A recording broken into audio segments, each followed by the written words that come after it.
25 ವರ್ಷದಿಂದ retirement life ಅಂತ ನೀವು ಲೀಡ್ ಮಾಡ್ತಾ ಇದ್ದೀರಿ. ಈ ನಿಜಕ್ಕೂ ರಿಟೈರ್ಮೆಂಟ್ ಅಂತೆಲ್ಲ ಇರುತ್ತಾ ಮೇಡಮ್? ಮೊನ್ನೆ ಸಹ ಇಲ್ಲಿ ಹುಲಿ ವೇಷ ಕೊಂಡಿದ್ದೇನೆ. ಹೌದು, ಅದು ವೈರಲ್ ಆಗಿತ್ತು. ಮತ್ತೆ ಹೋದ ವರ್ಷ ಇದು ಡಿಫ್ರೆಂಟ್ ಸಿಂಗರ್ಸ್ ಇದು ಫಿಲ್ಮ್ ಸಾಂಗ್ಸ್ ಇದೆಲ್ಲ ಮಾಡುದು ಅಂತ ಆಯ್ತು. ಇದು ಫಿಲ್ಮ್ ಸಾಂಗ್ ಮೆಡ್ಲೆ ಅಂತ ಲಾಸ್ಟ್ ಮೈಕಲ್ ಜಾಕ್ಸನ್ ಬಂತು. ಮೈಕಲ್ ಜಾಕ್ಸನ್ ಯಾರು ಮಾಡ್ತಾರಪ್ಪ ಕೇಳಿದ್ರು, ನಾ ಮಾಡ್ತೇನೆ ಹೇಳಿದ್ರು.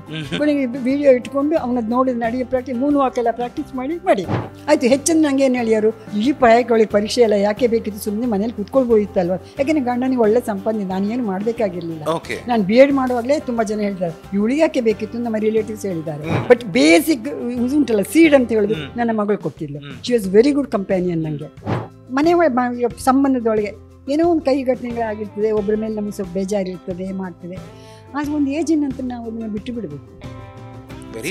ಸಣ್ಣ ಪ್ರಾಯದಲ್ಲಿ ಇರ್ತದೆ, ಒಂದು ಸಣ್ಣ 40-50 ವರ್ಷ ಆಗಲಿ ಅವನು ಆ ದಿವಸ ನಂಗೆ ಹಾಗೆ ಹೇಳಿದ ಅಲ್ವಾ ಅಂತ. ಆಮೇಲೆ ನಾನು ಕೂಡಲೇ ಅದಕ್ಕೆ ಹೇಗೆ ಅನಿಸ್ಬಿಟ್ಟು ಅಲ್ಲ, ನನಗೆ ಅವ್ರು ಹೇಳಿದ ಬೇಜಾರಾಗಿದೆ. ಹಾಗೆ ನಾನು ಹೇಳಿದ್ದು ಏನಾದರೂ ಸಹ ಅವ್ರಿಗೆ ಬೇಜಾರು ಬಂದಿರ್ಬೋದು. ಕೆಲವು ವಿಷಯಗಳನ್ನು ಕಷ್ಟ ಆದರೂ ಆಕ್ಸೆಪ್ಟ್ ಮಾಡೋದು ಹೇಗೆ? ಈ ಆಧುನಿಕ ಯುಗದಲ್ಲಿ ಸಣ್ಣ ಪುಟ್ಟ ಸಮಸ್ಯೆಗೂ ತಲೆ ಕೆಡಿಸ್ಕೊಳ್ಳುವಂಥ ನಮ್ಮ ಥರದ ಯಂಗ್ಸ್ಟರ್ಸ್ಗಳು ಏನೇನೋ ಅನಾಹುತಗಳನ್ನೆಲ್ಲ ಮಾಡ್ಕೊಳ್ತಾರೆ. ಅಂಥವರಿಗೆ ನೀವೇನು ಹೇಳೋದಕ್ಕೆ ಬಯಸ್ತೀರಿ? ಹಲೋ, ನಮಸ್ಕಾರ ವೀಕ್ಷಕರೇ, ವಾರ್ತಾ ಭಾರತಿಯಲ್ಲಿ ನಿಮಗೆ ಸ್ವಾಗತ. ನಾನು ಅವಿನಾಶ್. ನಮ್ಮ ಕೂತು ಮಾತಾಡುವ ಸರಣಿ ಇದು. ಪ್ರತಿ ವಿಡಿಯೋದಲ್ಲೂ ತುಂಬ ವಿಶೇಷ ಅಂತನ್ಸುವ ವ್ಯಕ್ತಿಗಳ ಜೊತೆ ನಾವು ಅವರಿಗೆ ಸಂಬಂಧಪಟ್ಟಂಥ ಸಬ್ಜೆಕ್ಟ್ನ ಮೇಲೆ ಒಂದಷ್ಟು ವಿಚಾರಗಳನ್ನು ಮಾತನಾಡ್ತೇವೆ. ಇವತ್ತಿನ ನಮ್ಮ ವಿಡಿಯೋದಲ್ಲಿ ಇಲ್ಲಿ ತನಕ ಬಂದಂತಹ ಎಲ್ಲ ಗೆಸ್ಟ್ಗಳಿಗಿಂತ ತುಂಬ ಸೀನಿಯರ್ ಮೋಸ್ಟ್, ಅಂದರೆ ವಯಸ್ಸಿನಲ್ಲಿ ಅವ್ರ ಜೊತೆಗೆ ಕೂತು ಮಾತನಾಡ್ತಾ ಇದ್ದೇವೆ. ಇವರ ಹೆಸರು ಶೈಲಾ ರಾವ್ ಅಂತ ಹೇಳಿ. ಈಗ ಅವರಿಗೆ ವಯಸ್ಸು 80. ಸುಮಾರು 3 ದಶಕಗಳಿಂದ ಶಿಕ್ಷಕಿಯಾಗಿ ಕಾರ್ಯನಿರ್ವಹಿಸಿ ಭಾಳ ವರ್ಷಗಳ ಹಿಂದೆ ರಿಟೈರ್ಡ್ ಆಗಿ, ಅದಕ್ಕೂ ಹೆಚ್ಚು ಏನಂತಂದರೆ ಸುಮಾರು 5.5 ದಶಕಗಳಿಂದ ಅಂದರೆ 55 ವರ್ಷಗಳ ಕಾಲ ಸಾಮಾಜಿಕ ಚಟುವಟಿಕೆಗಳನ್ನು ನಡೆಸುವಂತಹ ಮಹಿಳಾ ಮಂಡಳಿ ಆಗಿರ್ಬೋದು ಅಥವಾ ರೋಟ್ರಿ ಅಂತ ಸಂಸ್ಥೆಯಲ್ಲಿ ಬಹಳ ಆ್ಯಕ್ಟಿವ್ ಆಗಿ ಭಾಗವಹಿಸಿ, ಈಗಲೂ ಅಷ್ಟೇ ಆ್ಯಕ್ಟಿವ್ ಆಗಿ ಬಹಳ ಉತ್ಸಾಹದಿಂದ ಇರುವಂತಹ, ಬದುಕನ್ನು ತುಂಬ ಪಾಸಿಟಿವ್ ಆಗಿ ನೋಡುವಂತಹ ಶೈಲಾ ಮೇಡಮ್ ಜೊತೆ ಸಾಕಷ್ಟು ವಿಷಯದ ಬಗ್ಗೆ ನಾವು ಮಾತನಾಡ್ತಿದ್ದೇವೆ. ಸಾಕಷ್ಟು ಅಂದರೆ ಯಾವುದಪ್ಪ, ಲೈಫ್ ಬಗ್ಗೆ. ಯಾಕೆ ಗೊತ್ತಾ, ಇಂಥವ್ರು ಹೇಳಿದರೆ ಶಂಕದಿಂದ ಬಂದರೆ ತೀರ್ಥ ಅಂತ ಹೇಳ್ತಾರಲ್ಲ, ಆ ಥರ ಇಂಥವ್ರು ಹೇಳಿದರೆ ಅದಕ್ಕೊಂದು ವ್ಯಾಲ್ಯೂ ಬರುತ್ತೆ, ಅನುಭವದ ಮಾತುಗಳಿರುತ್ತೆ ಅಂತ. ಮೇಡಮ್ ಅವರೇ ನಮಸ್ಕಾರ. ನಮಸ್ಕಾರ. ಹೇಗಿದ್ದೀರಿ? ನಡೀತಾ ಉಂಟು. ಹಾಗೇ ಇದ್ದೀರಿ? ನಡೆಸ್ತಾ ಇದ್ದೇವೆ. ನಡೆಸ್ತಾ ಇದ್ದೀರಲ್ಲ, ನಡೆಸ್ತಾನೇ ಇರ್ತೀರಿ. So nice. ನಿಮ್ಮ ಜೊತೆ ಪ್ರತಿ ಸಲ ನಾನು ಸಂಪರ್ಕ ಮಾಡಿದಾಗ ಒಂಥರದ ಒಂದು ಪಾಸಿಟಿವ್ ವೈಬ್ರೇಷನ್ ನೀವು ನಮಗೆ ಗೊತ್ತಿಲ್ಲದೆ ನಮಗೆ ಪಾಸ್ ಮಾಡಿ ಬಿಟ್ಟಿರ್ತೀರಿ. ನಿಮಗೂ ಹಾಗೆ ಆಗತ್ತಾ? ಖಂಡಿತ. ನನ್ನ ಅದೇ ಇವತ್ತೊಬ್ಬರನ್ನ ನಾನು ತೋರಿಸಿದೆ ಅಲ್ಲ, ನನ್ನ ಎದುರಿಗೆ ಊಟ ಕೂತ್ಕೊಳ್ತಾರೆ. ಅವರನ್ನು ನೋಡುವಾಗೆಲ್ಲ ನನಗೆ ಖುಷಿ ಆಗ್ತದೆ. ಯಾಕೆ ನನ್ನ ಹಾಗೆ ಅವ್ರು ಸಹ. ಸೊ ನಾವು ಇಬ್ಬರು ಒಟ್ಟು ಸೇರಿ ತುಂಬ ಮಾಡ್ಕೊಂಡು ಹೋಗ್ತೇವೆ, ಇಲ್ಲಿ ಖುಷಿಯಲ್ಲಿ ಇರ್ತೇವೆ ಅಲ್ಲ. ಅದೇ ಇನ್ನೊಬ್ಬರಿಂದ ನಾವು ಪ್ರೇರಣೆ ತಗೊಳ್ಳೋದು ತುಂಬ ಉಂಟು. ರಿಟೈರ್ಡ್ ಆದ್ರಿ ನೀವು? ಯಾವುದು, ನೀವು ಶಿಕ್ಷಕಿ ಆಗಿದ್ದು ರಿಟೈರ್ಡ್ ಆದ್ರಿ? ಯಾವ ವರ್ಷದಲ್ಲಿ ರಿಟೈರ್ಡ್ ಆದ್ರಿ? ನಾನು 2001 2001ರಲ್ಲಿ ರಿಟೈರ್ ಆಯ್ತು. ಅಂದ್ರೆ 25 ವರ್ಷ ಆಯ್ತು ಈಗ. ಯಾಕಂದ್ರೆ ನಮ್ಮ ನಿಜವಾಗ್ಲೂ ನಾವು ಎಲ್ಲದನ್ನು ನೋಡ್ಕೊಂಡಿದ್ರೆ, ಭಾಗವಹಿಸ್ಕೊಂಡಿದ್ರೆ ನಮ್ಗೆ ರಿಟೈರ್ಮೆಂಟ್ ಅಂತ ಅನಿಸೋದೇ ಇಲ್ಲ. ಚಟುವಟಿಕೆಯ ರೂಪ ಬದಲಾಗ್ತದೆ. ಮೊದಲು ಶಾಲೆಗೆ ಹೋದ್ರು, ಗಂಟೆ ಪ್ರಕಾರ ಹೋದ್ರು, ಪಾಠ ಮಾಡಿತ್ತು, ಬಂತು, ಆ ಪುಸ್ತಕಗಳನ್ನ ಹಿಡಿದು ಅದೇ ಮಕ್ಕಳು ಹಾಗೆ. ಅದೊಂದು ರೀತಿ. ಆದರೆ ರಿಟೈರ್ ಆದಮೇಲೆ ಬೇರೆ ರೀತಿ ಚಟುವಟಿಕೆಗಳು ಬರ್ತದೆ. ನಾವು ಸಮಾಜದ ಮುಂಚೆ ಈ ರೋಟ್ರಿ ಇದರಲ್ಲೆಲ್ಲ ಹಗಲೊತ್ತಾಗುವ ಫಂಕ್ಷನಿಗೆ ಹೋಗ್ಲಿಕ್ಕೆ ಆಗ್ತಿರ್ಲಿಲ್ಲ, ಆರ್ಗನೈಸ್ ಮಾಡ್ಲಿಕ್ಕೆ ಹೋಗ್ಲಿಕ್ಕೆ ಆಗ್ತಿಲ್ಲ, ಶಾಲೆ ಬರ್ತಿತ್ತು. ಸೊ ಈಗ ಅದರಲ್ಲಿ ಹೆಚ್ಚು ಆಕ್ಟಿವಿಟಿ ತಗೊಳ್ತೇನೆ. ಅದರಲ್ಲಿ ಪದವಿ ಇದು ಕೆಲವು ಪೋಸ್ಟ್ನೆಲ್ಲ ತಗೊಳ್ಳಿ ಶುರು ಮಾಡಿದೆ. ಮುಂಚೆಲ್ಲ ನಾನು ಪೋಸ್ಟ್ ಬೇಡ ಹೇಳ್ತೆ, ಶಾಲೆ ಒಟ್ಟಿಗೆ ಕಷ್ಟ ಆಗ್ತದೆ ಮಾರ್ರೆ ಬೇಡ ಅಂತ. ಈಗ ಅದನ್ನೆಲ್ಲ ತಗೊಳ್ಳಿ ಶುರು ಮಾಡಿದೆ. ಆರ್ಗನೈಸೇಷನ್ ಅಲ್ಲಿ ಹೆಚ್ಚು ಹೋಗ್ಲಿ ಶುರು ಮಾಡಿದೆ. ಅಂದ್ರೆ ಅವ್ರನ್ನ ಮೀಟ್ ಮಾಡು, ಚೀಫ್ ಗೆಸ್ಟ್ ನ ಕರಿ, ಇನ್ನೊಂದು ಮಾಡು ಅಂತ ಕೆಲಸಗಳನ್ನ ಜಾಸ್ತಿ ಮಾಡ್ಲಿಕ್ಕೆ ಸಮಯ ಸಿಗ್ತದೆ. ಅದರಲ್ಲೇ ನಾವು ಹೊಸ ಹೊಸ ಜನರ ಮೀಟ್ ಮಾಡ್ತೇವೆ. ಮತ್ತೆ ಅವ್ರು ನಮ್ದು ರೋಟ್ರಿಯಲ್ಲಿ ತುಂಬಾ ಸಾಮಾಜಿಕ ಚಟುವಟಿಕೆಗಳಾಗ್ತಿದೆ. ಸ್ಲಮ್ಸ್ಗೆ ಹೋಗುದು, ಶಾಲೆಗೆ ಹೋಗುದು, ಶಾಲೆದ ಏನ್ ಆಕ್ಟಿವಿಟಿ ಇದ್ರು ನನ್ನನ್ನು ಕರೀತಿದ್ರು. ನಾನು ಒನ್ ಆಫ್ ದಿ ಮೇನ್ ಇದರಲ್ಲಿ. ಸೊ ಅಲ್ಲಿ ಹೋದಲ್ಲಿ ಮಕ್ಕಳಿಗೆ ಏನಾದ್ರು ಅಡ್ವೈಸ್ ಕೊಡುದು, ಲೈಬ್ರರಿ ಬುಕ್ಸ್ ಕೊಟ್ಟು ಅದನ್ನ ಯೂಸ್ ಮಾಡೋದು ಹೇಗೆ ಹೇಳುದು, ಹಾಗೆ ಎಲ್ಲ ಹೆಚ್ಚಾಗಿ ನಾವು ಬುಕ್ಸ್ ಕೊಡ್ಲಿಕ್ಕೆ ಹೋಗ್ತಿತ್ತು ವರ್ಷದ ಶುರುವಿನಲ್ಲಿ.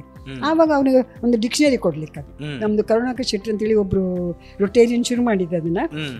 ನಮ್ಗೆಲ್ರಿಗೂ ತುಂಬಾ ಇಂಟ್ರೆಸ್ಟ್ ಬಂದು ನಾವು ಪ್ರತಿ ವರ್ಷ ಎಲ್ಲ ರೊಟೇರಿಯನ್ಸ್ ಕಂಟ್ರಿಬ್ಯೂಟ್ ಮಾಡಿ ವರ್ಷಕ್ಕೊಂದು 300 ಡಿಕ್ಷನರಿ ಕೊಡ್ತೇವೆ ನಾವು ಮಕ್ಕಳಿಗೆ. ಅಲ್ಲಿ ಹೋದಾಗೆಲ್ಲ ಯಾವ ಮಕ್ಕಳಿಗೆ ಡಿಕ್ಷನರಿ ಅದ ಉಪಯೋಗ ಏನು, ಅದನ್ನ ಉಪಯೋಗಿಸೋದು ಹೇಗೆ, ಕ್ರಮ ಹೇಗೆ, ಅದನ್ನ ಏನು ಮುಂದೆ ಬೆನಿಫಿಟ್ ಬರ್ತದೆ, ಎಂಡ್ ಆಫ್ ದೇರ್ ಲೈಫ್ ಅಷ್ಟವರೆಗೂ ಹೇಗೆ ಬರ್ತದೆ, ಅದನ್ನೆಲ್ಲ ನಾವು ಎಕ್ಸ್ಪ್ಲೇನ್ ಮಾಡಿ ಬರ್ತೇವೆ. ಹಾಗೆ ನಮ್ಗೆ ಪುನಃ ನನಗೆ ಶಾಲೆಗಳಿಗೆ ಹೋಗೋ ಖುಷಿ ಆಗ್ತದೆ. ಮುಂಚಿನ ಟೀಚರ್ ಆಗಿದ್ದ ಹಾಗೆ ಆಗ್ತದೆ. ಸೊ ಹಾಗೆ ಬೇರೆ ಇನ್ನಿತರ ಚಟುವಟಿಕೆಗಳು ಸಲ ಪಾರ್ಟಿಸಿಪೇಟ್ ಮಾಡುವಾಗ ರಿಟೈರ್ಡ್ ಅಂತ ಅನ್ಸೋದೇ ಇಲ್ಲ. Okay. ಮುಂಚೆ ನೀವು ಓಡಿಕೊಂಡು ಮಾಡ್ತಿದ್ದ ಕೆಲಸ ಈಗ ನಿಧಾನದಲ್ಲಿ ಮಾಡ್ತೇವೆ ಅಷ್ಟೇ.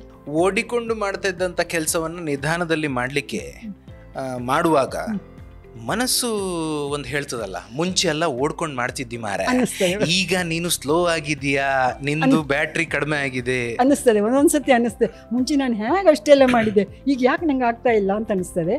ಆಮೇಲೆ ಕೂಡಲೇ ನನಗೆ ಅನ್ಕೊಳ್ಳು, ಇಲ್ಲಿ ಇದಕ್ಕಿಂತ ಮೋಸ ಇದ್ದವ್ರು ಎಷ್ಟೋ ಜನ ಇದ್ದಲ್ಲ, ಅವರೆಲ್ಲರಿಗಿಂತ ನಾನು ಆಗ್ಬೋದು ಅಂತ ಹೇಳಿಕೊಂಡು ಹಾಗೆ ಎಣಿಸ್ಕೊಂಡು ಕೂಡಲೇ ಸರಿಯಾಗಿ ಕೂಡಲೇ ಸಮಾಧಾನ ಆಗ್ತದೆ. ಎಷ್ಟೋ ಜನರು ಈಗಲೇ ಎಲ್ಲ ಮುಗೀತು ಅಂತ ಕೂತ್ಕೊಳ್ಳೋದಿಲ್ವಾ, ನಂಗೆ ಇಷ್ಟ ಆದ್ರೆ ಮಾಡ್ತಾ ಇದ್ದೇನಲ್ಲ ಸಾಕಲ್ಲ ಅಂತ ಹೇಳಿಕೊಂಡು ಇನ್ನೇನಾದ್ರು ಹುಡುಕಿಕೊಂಡು ಹೋಗೋದು ಅಷ್ಟೇ. ನಿಮ್ಮ ಫ್ರೆಂಡ್ ಒಬ್ರು ಹೇಳ್ತಿದ್ರು, ನೀವು ಈಗಲೂ ಆ ರೋಟ್ರಿ ಮತ್ತೆ ಬೇರೆ ಎಲ್ಲ ಮಹಿಳಾ ಮಂಡಳಿಯ ಕಾರ್ಯಕ್ರಮಗಳಲ್ಲೆಲ್ಲ ಯಾವ್ದಾದ್ರು ಈ ಕಾರ್ಯಕ್ರಮಗಳೆಲ್ಲ ಇದ್ರೆ ಅಥವಾ ನಾಟಕ ಇತ್ಯಾದಿ ಎಲ್ಲ ಇದ್ರೆ ನೀವು ಅದ್ರಲ್ಲಿ ಪಾತ್ರ ಕಟ್ಟಿ ಈಗಲೂ ಎಲ್ಲ ಕುಣಿತೀರಿ ಅಂತ. ಮೊನ್ನೆ ಸಹ ಇಲ್ಲಿ ಹುಲಿವೇಷ ಕುಣಿದಿದ್ದೇನೆ. ಹೌದು, ಅದು ವೈರಲ್ ಆಗಿತ್ತು.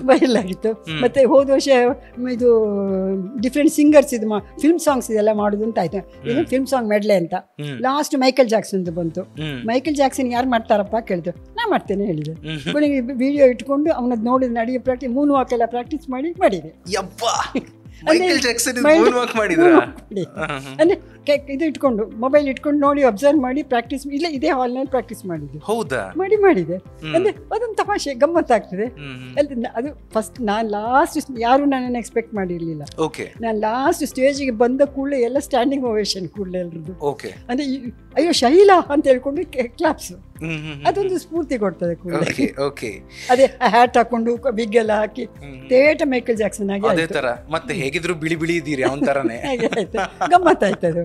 ಅಂದ್ರೆ ಹಾಗೆ ಎಂತಕ್ಕೆ ಇನ್ನೊಂದ್ಸತಿ ಹಾಗೆ ಎಂಥದ್ದು ಡಿಫ್ರೆಂಟ್ ಕಾಸ್ಟ್ಯೂಮ್, ಮಕ್ಕಳ ಕಾಸ್ಟ್ಯೂಮ್ಸ್ ನರ್ಸರಿ ಶಾಲೆಯಲ್ಲಿ ಮಾಸ್ಕ್ ಎಲ್ಲರೂ ಬೇರೆ ಬೇರೆ ಹೇಳಿದ್ರು. ನಾನು ಸ್ವಿಮ್ ಸೂಟ್ ಹಾಕ್ತೇನೆ ಹೇಳಿದೆ. ಎಲ್ರಿಗೂ ಸ್ವಿಮ್ ಸೂಟ್ ನಾ ಹಾಕ್ತೇನೆ ಅಂತ. ನನ್ನ ಹತ್ರ ಸ್ವಿಮ್ ಸೂಟ್ ಉಂಟು ಫುಲ್ ಕವರ್ ಆಗುವಂತ ಬಾಡಿದು ಹಾಕಿದೆ. ಹಾಕಿ ಇಲ್ಲಿ ಎಲ್ಲ ಫ್ಲೋಟರ್ಸ್ ಎಲ್ಲ ಕಟ್ಟಿಕೊಂಡು ತಲೆ ಕ್ಯಾಪ್ ಹಾಕೊಂಡು ಸಣ್ಣ ನರ್ಸರಿ ಮಗು ಹಾಗೆ. ಅಂದ್ರೆ I am game for anything ಹಾಗೆ. ಮೇಡಮ್, ಇಲ್ಲಿ ನಿಮ್ಮ ಜೊತೆಗೆ ಒಂದು ಬೇರೆ ಬೇರೆ ಆಯಾಮಗಳಲ್ಲಿ ನಾನು ಒಂದಷ್ಟು ವಿಚಾರಗಳನ್ನು ತಿಳ್ಕೊಳ್ಬೇಕು ಅಂತಿದ್ದೀನಿ. ಒಂದು ಆ್ಯಕ್ಟಿವ್ ಆಗಿ ರಿಟೈರ್ಮೆಂಟ್ ಲೈಫನ್ನು ಲೀಡ್ ಮಾಡೋದು ಹೇಗೆ ಅಂತ ಒಂದಾದರೆ, ಇನ್ನೊಂದು 60ರ ನಂತರದ ಒಂದು ಬದುಕಿರುತ್ತಲ್ಲ, ಅದನ್ನು ಪಾಸಿಟಿವ್ ಆಗಿ ಸ್ವೀಕಾರ ಮಾಡುವಂಥದ್ದು ಹೇಗೆ ಅಂತ, ಮತ್ತು ಕೆಲವು ಸಂಬಂಧಗಳ ಬಗ್ಗೆ ನಾನು ನಿಮ್ಮ ಹತ್ರ ಮಾತಾಡಬೇಕು ಅಂತಿದ್ದೀನಿ. ಫಸ್ಟ್ ಪ್ರಶ್ನೆ ಏನಂತಂದರೆ, ನೀವು ನಾನು ಕಂಡ ಹಾಗೆ ನೀವು ಯಾವತ್ತೂ ಪಾಸಿಟಿವ್, ಈ ಪಾಸಿಟಿವ್ ಆಗಿಯೇ ಇರುವಂತಹ ಮನಸ್ಥಿತಿ ಹೇಗದು? ಬರ್ತದೆ, ನೆಗೆಟಿವ್ ಆಲೋಚನೆಗಳು ಬರ್ತದೆ, ಎಲ್ಲ ಆಗ್ತದೆ. ಅದರಲ್ಲಿ ಕೆಲವು ಸತಿ ನಾನು 2 ರೀತಿಯಲ್ಲಿ ಮಾಡೋದುಂಟು. ಏನಂದರೆ ಆಯ್ತು, ಇವತ್ತೊಂದು ಸಮಸ್ಯೆ ಬಂತು, ಏನೋ ಒಂದು ಸಿಚುವೇಶನ್ ಬಂತು, ಇದರಲ್ಲಿ ವರ್ಸ್ಟ್ ಸಿಚುವೇಶನ್ ನಂಗೆ ಏನಾಗ್ಬೋದು. ಫಾರ್ ಎಕ್ಸಾಂಪಲ್, ನಾನೊಂದು MEd ಪರೀಕ್ಷೆ ಬರಲಿಕ್ಕೆ ಹೋಗಿದ್ದೆ. ಸರಿ. ಅದು ನಾನು ಸುಮಾರು ವರ್ಷದ ನಂತರ 37-6ನೇ ಇಸ್ವಿ ಅಲ್ಲ, ನನಗೆ 35-36 ವರ್ಷ ಆದ ಹೋದ್ದು MEd ಪರೀಕ್ಷೆ ಬರೀಲಿಕ್ಕೆ. ಹಿಂದಿನ ದಿವಸ ಸೈಕಾಲಜಿ ಓದ್ತೇನೆ, ಏನೂ ನೆನಪು ಬರೋದಿಲ್ಲ, ಹೆದ್ರಿ ಹೋದೆ. ಕೊನೆ ನಾನು ಹೆದ್ರಿ ಕಂಗಾಲಾಗಿದ್ದೆ. ನಾನು ಯಾಕೆ ಬೇಕಿದ್ರೆ ಇನ್ನು ಕೊನೆ ಕೂತ್ಕೊಂಡಲ್ಲಿ ರಾತ್ರಿ 12 ಗಂಟೆಗೆ ಆಲೋಚನೆ ಮಾಡಿದೆ. ಅಲ್ಲ, ನಂಗೆ ಈಗ ಆಲೋಚನೆ ಮಾಡಿ ನಾನು ಇದು ಆಯ್ತು, ಇವತ್ತು ಪರೀಕ್ಷೆ ಹೋಗ್ಲಿಲ್ಲ, ನಾಳೆ ಪರೀಕ್ಷೆ ಏನಾಗ್ತದೆ, what can the worst thing happen. ಹೆಚ್ಚಂದ್ರೆ ಪರೀಕ್ಷೆ ಸ್ವಲ್ಪ ಕಮ್ಮಿ ಮಾರ್ಕ್ ಬರ್ಬೋದು, ಇದು ಫೇಲ್ ಆಗುತ್ತೆ. ಅದರಿಂದ ನನ್ನ ಲೈಫ್ನಲ್ಲಿ ಏನು ಎಫೆಕ್ಟ್ ಆಗ್ತದೆ, ಒಳ್ಳೆ ಗಂಡ, ಒಳ್ಳೆ ಮಕ್ಕಳು, ಒಳ್ಳೆ ಕೆಲಸ, ಅದಕ್ಕೆ ಏನಾಯಿತು, ಇವರು ಮುಂದಿನ ಉಮೇದೆ ಇದ್ದರೆ ಮುಂದಿನ ವರ್ಷ ಪರೀಕ್ಷೆ ಕೊಟ್ಟದ್ದು, ಇಲ್ಲದ್ರೆ ಇಲ್ಲೇ ಬಿಟ್ಟು ಬಿಡೋದು, ಇದರಿಂದ ನನ್ನ ಜೀವನ ಹಾಳಾಗೋದಿಲ್ಲಲ್ಲ ಅಂತ ಅಷ್ಟು ಆಲೋಚನೆ ಮಾಡಿದ ಮೇಲೆ ನನಗೆ ಒಂದು ಸಮಾಧಾನ ಬಂತು. ಅಲ್ಲಿಗೆ ನಂಗೆ ಆಯ್ತು, ಆಗದಿದ್ರೆ ಏನಾಯ್ತು, ಈಗ ಲೋಯೆಸ್ಟ್ ಪಾಯಿಂಟಿಗೆ ನಾನು ಹೇಳ್ಕೊಂಡೆ. ಅಲ್ಲಿ if I can face that, ಅದಕ್ಕೆ ನಾನೊಂದು ಸೊಲ್ಯೂಷನ್ ಕಂಡುಕೊಂಡ್ರೆ ಮತ್ತೆ ಯು ಕ್ಯಾನ್ ಫೇಸ್ ಎನಿಥಿಂಗ್. ಹಾಗಾದ್ರೆ ಬದುಕಲ್ಲಿ ಯಾವುದೇ ಒಂದು ಸನ್ನಿವೇಶ ಬಂದಾಗ ಇದರಿಂದ ನಂಗೆ ವರ್ಸ್ಟ್ ಅಂದ್ರೆ ಏನಾಗ್ಬೋದು, how can it effect my life, if it not like ಆಯ್ತು ಆದಷ್ಟು ಆಯ್ತು ಅಂತ. ನನ್ನ ಮಗಳಿಗೆ ಅದ್ರ ಮೇಲೆ ಕೋಪ ಬರುತ್ತೆ, ನೀನು ಯಾವಾಗಲೂ ವರ್ಸ್ಟೇ ಆಲೋಚನೆ ಮಾಡೋದು ಅಂತ. ನಾನು ಹೇಳಿದ ಹಾಗಲ್ಲ, ನಾನು ವರ್ಸ್ಟ್ ಆಲೋಚನೆ ಮಾಡಿ I am prepare for that. So ಏನು ಬಂದರೂ ನಾನು I am willing to face. ಅವಳಿಗೆ ಅದು ಆಗೋದಿಲ್ಲ, ಅದು ನಮ್ಮನ್ನು ಕುಗ್ಗಿಸ್ತದೆ ಅಂತ, ಅದು ಒಬ್ಬೊಬ್ಬರ ಮನೋಭಾವ. ಅವಳಿಗೆ ವರ್ಸ್ಟ್ ಆಲೋಚನೆ ಮಾಡಿ ಕುಗ್ಗಿ ಹೋಗ್ತಾಳಂತೆ. ನನಗೆ ಅಲ್ಲಿಂದವೇ ನಾನು ಸ್ಫೂರ್ತಿ ತಗೊಳ್ಳೋದು. ಆಕ್ಚುಲಿ ನಿಜ, ಈ ಥಾಟ್ ತುಂಬಾ ಚೆನ್ನಾಗಿದೆ ಅಲ್ವಾ ಮೇಡಮ್? ಏನಾಗ್ಬೋದು, ಹೆಚ್ಚಂದ್ರೆ ಇಷ್ಟೇ ಆಗ್ಬೋದಲ್ಲ, ಅದಕ್ಕಿಂತ ಆಚೆ ಏನು ಇಲ್ವಲ್ಲ. ಅದನ್ನ ನಾನು ಹೇಗೆ ಫೇಸ್ ಮಾಡ್ತೇನೆ. ಆಯ್ತು, ಹೆಚ್ಚಂದ್ರೆ ನಂಗೆ ಏನು ಹೇಳಿಯಾರು, ಈ ಪ್ರಾಯಗಳಿಗೆ ಪರೀಕ್ಷೆ ಎಲ್ಲ ಯಾಕೆ ಬೇಕಿತ್ತು, ಸುಮ್ಮನೆ ಮನೇಲಿ ಕುತ್ಕೊಳ್ಬೋದಿತ್ತಲ್ವ. ಯಾಕೆಂದ್ರೆ ಗಂಡನಿಗೆ ಒಳ್ಳೆ ಸಂಪಾದನೆ, ನಾನು ಏನು ಮಾಡಬೇಕಾಗಿರ್ಲಿಲ್ಲ. ನಾನು BEd ಮಾಡುವಾಗಲೇ ತುಂಬಾ ಜನ ಹೇಳ್ತಾರೆ, ಇವಳಿಗೆ ಯಾಕೆ ಬೇಕಿತ್ತು, ನಮ್ಮ ರಿಲೇಟಿವ್ಸ್ ಹೇಳಿದ್ದಾರೆ. ನಾನು ನನ್ನ ಸ್ಯಾಟಿಸ್ಫ್ಯಾಕ್ಷನ್ಗೆ ಹೋದ್ದು. ಹಾಗೆ MEd ನನ್ನ ಗಂಡ ಹೇಳ್ತು, ಹೋದ್ಮೇಲೆ ಮನೇಲಿ MEd ಮಾಡು, ಮುಂದೆ ಹೋಗು ಅಂತ. ಸೊ ಅವ್ರು ಮತ್ತೆ ಎಂಕರೇಜ್ ಮಾಡಿದ್ರು. ಸೊ ನಾನು MEdಗೆ ಹೋದೆ. ಅವಾಗ ಆ್ಯಕ್ಚುಲಿ ಪ್ಯಾನಿಕ್ ಆದ್ವಿ ಸರ್ ರಾತ್ರಿ. ನಾನು ಬೆಳಿಗ್ಗೆ ಆಗುವ ಫಾಸ್ಟ್ ಇನ್ಫ್ಯಾಕ್ಟ್ ಆ ಪೇಪರ್ನ ಮ್ಯಾಕ್ಸಿಮಮ್ ಮಾರ್ಕ್ ಬಂತು. ಅದು that is taking negative to positive. Absolutely, ಚೆನ್ನಾಗಿದೆ. ಒಂದಾಯ್ತು. ಸಾಮಾಜಿಕವಾಗಿ ತುಂಬಾ ಆಕ್ಟಿವ್ ಆಗಿರೋದು ಹೇಗೆ ಮೇಡಮ್? ಇದನ್ನ ಅಂದ್ರೆ ಒಂದು ಏಜ್ ಆದ್ಮೇಲೆ ಅಂತ ನಾನು ಕೇಳ್ತಿರೋದಲ್ಲ. ಈಗ ನಾನೇ ಒಬ್ಬ ಯಂಗ್ಸ್ಟರ್ ಅಂತ ಇಟ್ಕೊಳ್ಳಿ. ಈಗ ನನ್ನ ವಯಸ್ಸಿನಿಂದನೂ ನಿಮ್ಮ ವಯಸ್ಸಿನವರೆಗೂ ಕೂಡ ಸಾಮಾಜಿಕವಾಗಿ ಆಕ್ಟಿವ್ ಆಗಿರೋದು ಹೇಗೆ? ಒಂದು, ನಮಗೆಲ್ಲ ಯಾರ ಜೊತೆಗೆಲ್ಲ ಬೆರೀಲಿಕ್ಕಿಲ್ಲ, ನಾವಾಯ್ತು ನಮ್ಮ ಪಾಡಾಯ್ತು, ನಮ್ಗೆ ಯಾವ ರೋಟ್ರಿನೂ ಬೇಡ, JCನೂ ಬೇಡ, ಲಯನ್ಸು ಬೇಡ, ಮಹಿಳಾ ಮಂಡಳಿ ಬೇಡ, ಮತ್ತೊಂದು ಲಾಫ್ಟರ್ ಕ್ಲಬ್ ಬೇಡ, ಇತ್ಯಾದಿ ಬೇಡ, ಅದೆಲ್ಲ ನಮ್ಗೆ ಬೇಡ, ನಾನು ನನ್ನ ಪಾಡಿಗಿರ್ತೇನೆ. ಇದು ಎರಡರಲ್ಲಿ ಯಾವ್ದು ಒಳ್ಳೇದು? ನಾನು ಸ್ವಲ್ಪ ಸಣ್ಣದ್ರಲ್ಲಿ ಆಗಿದ್ದೆ, ಯಾವುದಕ್ಕೆ ಹೆಚ್ಚು ಹೋಗ್ತಿರ್ಲಿಲ್ಲ. ಯಾಕಂದ್ರೆ ಡೆಲ್ಲಿಯಲ್ಲಿ ಇದ್ದದ್ದು ಒಂದು ಯೂನಿವರ್ಸಿಟಿಗೆ ಹೋಗಿ ವಾಪಸ್ ಬರುವಾಗಲೇ ಇಡೀ ದಿವಸ ಮುಗಿತು. ಗ್ರಾಜುಯೇಷನ್ ಆಗ್ತಾ ಮದುವೆ ಆಯಿತು. ಮದುವೆ ಆಗಿ ಬಂದ್ಮೇಲೆ ಜಾಯಿಂಟ್ ಫ್ಯಾಮಿಲಿಯಲ್ಲಿ ಒಂದು 10 ವರ್ಷ ನಾನು I could not do anything. ಅವಾಗಲೂ ಹೀಗೆ ಕಟ್ಟಿ ಹಾಕಿದಾಗೆ. ಅದ್ರ ನಂತರ ನಮ್ಮ ಮನೆಗೆ ನಮ್ಮ ಅತ್ತೆ ಇದ್ದವ್ರು ತೀರಿ ಹೋದ್ಮೇಲೆ ಸಡನ್ಲಿ ನಂಗೆ I felt I am free. ಆಮೇಲೆ I started taking part in everything. ಅದು ಶುರು ಮಾಡಿದ ಮೇಲೆ ಒಂದೇ ಉಮೇದ ಬರ್ತದೆ. ಆಗ ನಾನು ಐ ರಿಯಲೈಸ್ ನನ್ನಲ್ಲಿ ಎಷ್ಟು ಎಬಿಲಿಟೀಸ್ ಉಂಟು ಅಂತ. ನಂಗೆ ಕೊನೆಗೆ ಟೀಚಿಂಗ್, ನನ್ನ ಗಂಡ ಹೇಳಿದ್ರು ಟೀಚಿಂಗ್ ಹೋಗುದಾದ್ರೆ ಹೋಗು ಅಂತ. ಟೀಚರ್ ಆದಮೇಲೆ ನಮ್ಮ ಪ್ರೈಮರಿ ಶಾಲೆಯಲ್ಲಿ ಮಕ್ಕಳಿಗೆಲ್ಲ ನಾವು ಕಲಿಸ್ಬೇಕು, ಡ್ರಾಮಾ ಮಾಡಿಸ್ಬೇಕು, ಡಾನ್ಸ್ ಮಾಡಿಸ್ಬೇಕು, ಎಲ್ಲ ಮಾಡಿಸ್ಬೇಕು. ಯಾಕಂದರೆ ಈಗೆಲ್ಲ ಕೊರಿಯೋಗ್ರಾಫರ್ ಬರ್ತಾರೆ, ಮುಂಚೆ ಯಾರಿಲ್ಲ, ನಾವೇ ಮಾಡಬೇಕಿತ್ತು. ಸೊ ನನ್ನ ಮಗಳು ಬಂದು ಡಾನ್ಸ್ ಸೆಟ್ ಮಾಡಿ ಹೋಗೋದು, ನಾನು ಪ್ರಾಕ್ಟೀಸ್ ಕೊಡೋದು. ಡ್ರಾಮಾ ನಮ್ಗೆ ರೆಡಿಮೇಡ್ ಡ್ರಾಮಾಗಳಿಲ್ಲ, ಸ್ಕ್ರಿಪ್ಟ್ ಬರೆಯೋದು, ಕತೆ ತಗೊಳ್ಳೋದು, ಸ್ಕ್ರಿಪ್ಟ್ ಬರೆಯೋದು, ಅದನ್ನ ಪ್ರಾಕ್ಟೀಸ್ ಕೊಡಿಸೋದು, ಕಾಸ್ಟ್ಯೂಮ್ ಡಿಸೈನ್ ಮಾಡೋದು ಎಲ್ಲ ಮಾಡ್ಕೊಂಡು ಹೋಗ್ತಿದ್ವಿ ನಾವು ಪ್ರೈಮರಿಲಿ. ಅದೊಂದು ಎಲ್ಲ ನಾವೇ ಮಾಡಬೇಕು. ಮಾಡಿ I discovered so many talents in my self. ನಂಗೆ ಆ್ಯಕ್ಟ್ ಮಾಡ್ಲಿಕ್ಕೆ ಬರ್ತದೆ ಗೊತ್ತೇ ಇರಲಿಲ್ಲ ಅಷ್ಟರವರೆಗೆ. ಸ್ಕ್ರಿಪ್ಟ್ ರೈಟಿಂಗ್ ಗೊತ್ತುಂಟು ಗೊತ್ತೇ ಇರಲಿಲ್ಲ. ಇದು ಎಷ್ಟನೇ ವಯಸ್ಸಿಗಿದೆಲ್ಲ? ನನಗೆ 32ನೇ 33ನೇ ವಯಸ್ಸಿನಲ್ಲಿ ಇದೆಲ್ಲ ಸ್ಟಾರ್ಟ್ ಆಯ್ತು. ಅದು ಆ ಕಾಲದಲ್ಲಿ ದೊಡ್ಡ ವಿಷಯ. ಅದು ಇವಳೇನೋ ಮನೆಯಿಂದ ಹೊರಗೆ ಹೋಗಿ 4 ಜನರ ಜೊತೆ ಮಾತನಾಡ್ತಾಳೆ ಅಂತ. ಅಷ್ಟು ದೊಡ್ಡ ವೆಲ್ ಸೆಟಲ್ಡ್ ಡಾಕ್ಟರ್ ಇದ್ದಾರೆ, ಅದನ್ನ ಬಿಟ್ಕೊಂಡು ಇವಳು ಯಾಕೆ ಟೀಚರ್, ಪ್ರೈಮರಿ ಸ್ಕೂಲ್ ಟೀಚರ್ ಆಗಿ ಯಾಕೆ ಬೇಕಿತ್ತು ಅಂತ. ಆಗ ತುಂಬಾ ಜನ ನಮ್ಮ ರಿಲೇಟಿವ್ಸೇ ಹೇಳಿದ್ದಾರೆ ಅವಳಿಗೆ ಎಂತ ಬೇಕಿತ್ತು ಅಂತ.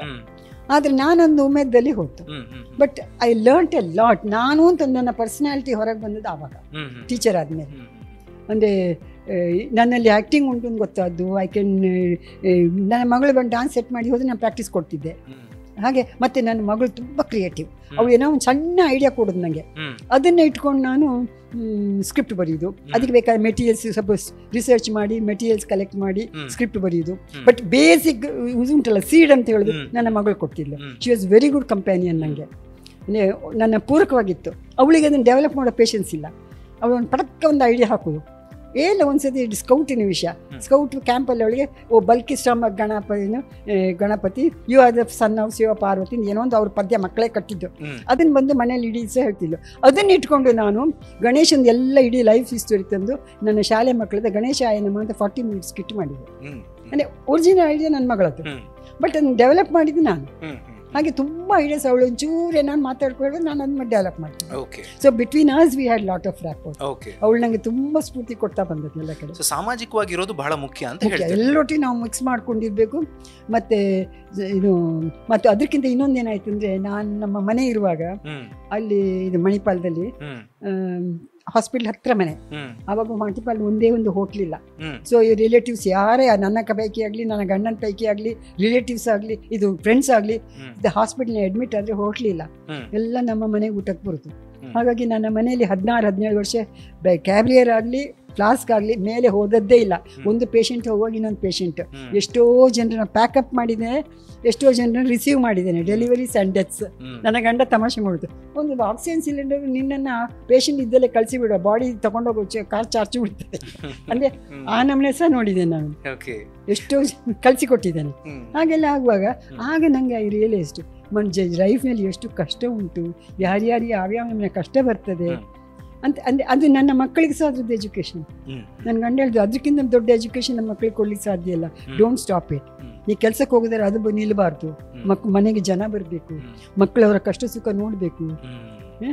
ಅವ್ರ ಒಂದೊಂದು ಮಗು ಹುಟ್ಟಿದ ನನ್ನ ಮಗ ಹಾಸ್ಪಿಟ್ಲಿಗೆ ಹೋಗಿ ಅಯ್ಯೋ ಕೈ ಎಡ್ಸೊಂಡು ಕಾಳಿಸಿ ಆ ಮಗು ಶಾಲೆ ಮಾಡಿ ಬರ್ತಿದ್ದ, ಹುಟ್ಟಿದ ಮಗು ಶಾಲೆ ಮಾಡಿ ಬರ್ತಿದ್ದ ಅವನು. ಅಂದರೆ ಅಷ್ಟು ಅವನಿಗೆ ಪ್ರೀತಿ ಬಂದಿದೆ ಆ ಮಕ್ಕಳ ಮೇಲೆ. ಹಾಗೆ ನಮ್ಮ ಮಕ್ಕಳಿಗೆ ಸಹ ಅದು ಬರ್ತದೆ. ಅದಾಯ್ತಾ, ಅದು ಮುಗಿಯುವಾಗ ನಾನು ಮತ್ತೆ ಸಮಾಜಕ್ಕೆ ಮಹಿಳಾ ಸಮಾಜ ಮೆಂಬರ್ ಆದೆ. ಅದು ಕೂಡ ನನಗೆ ಮುಂಚೆ ಮಹಿಳಾ ಸಮಾಜ ಅಂದರೆ ಈ ಹೆಂಗಸರು ಇದು ಕಿಟಿ ಪಾರ್ಟಿ ಆ ಟೈಪ್ ಇದು ಕಲ್ಪನೆ ಇತ್ತು.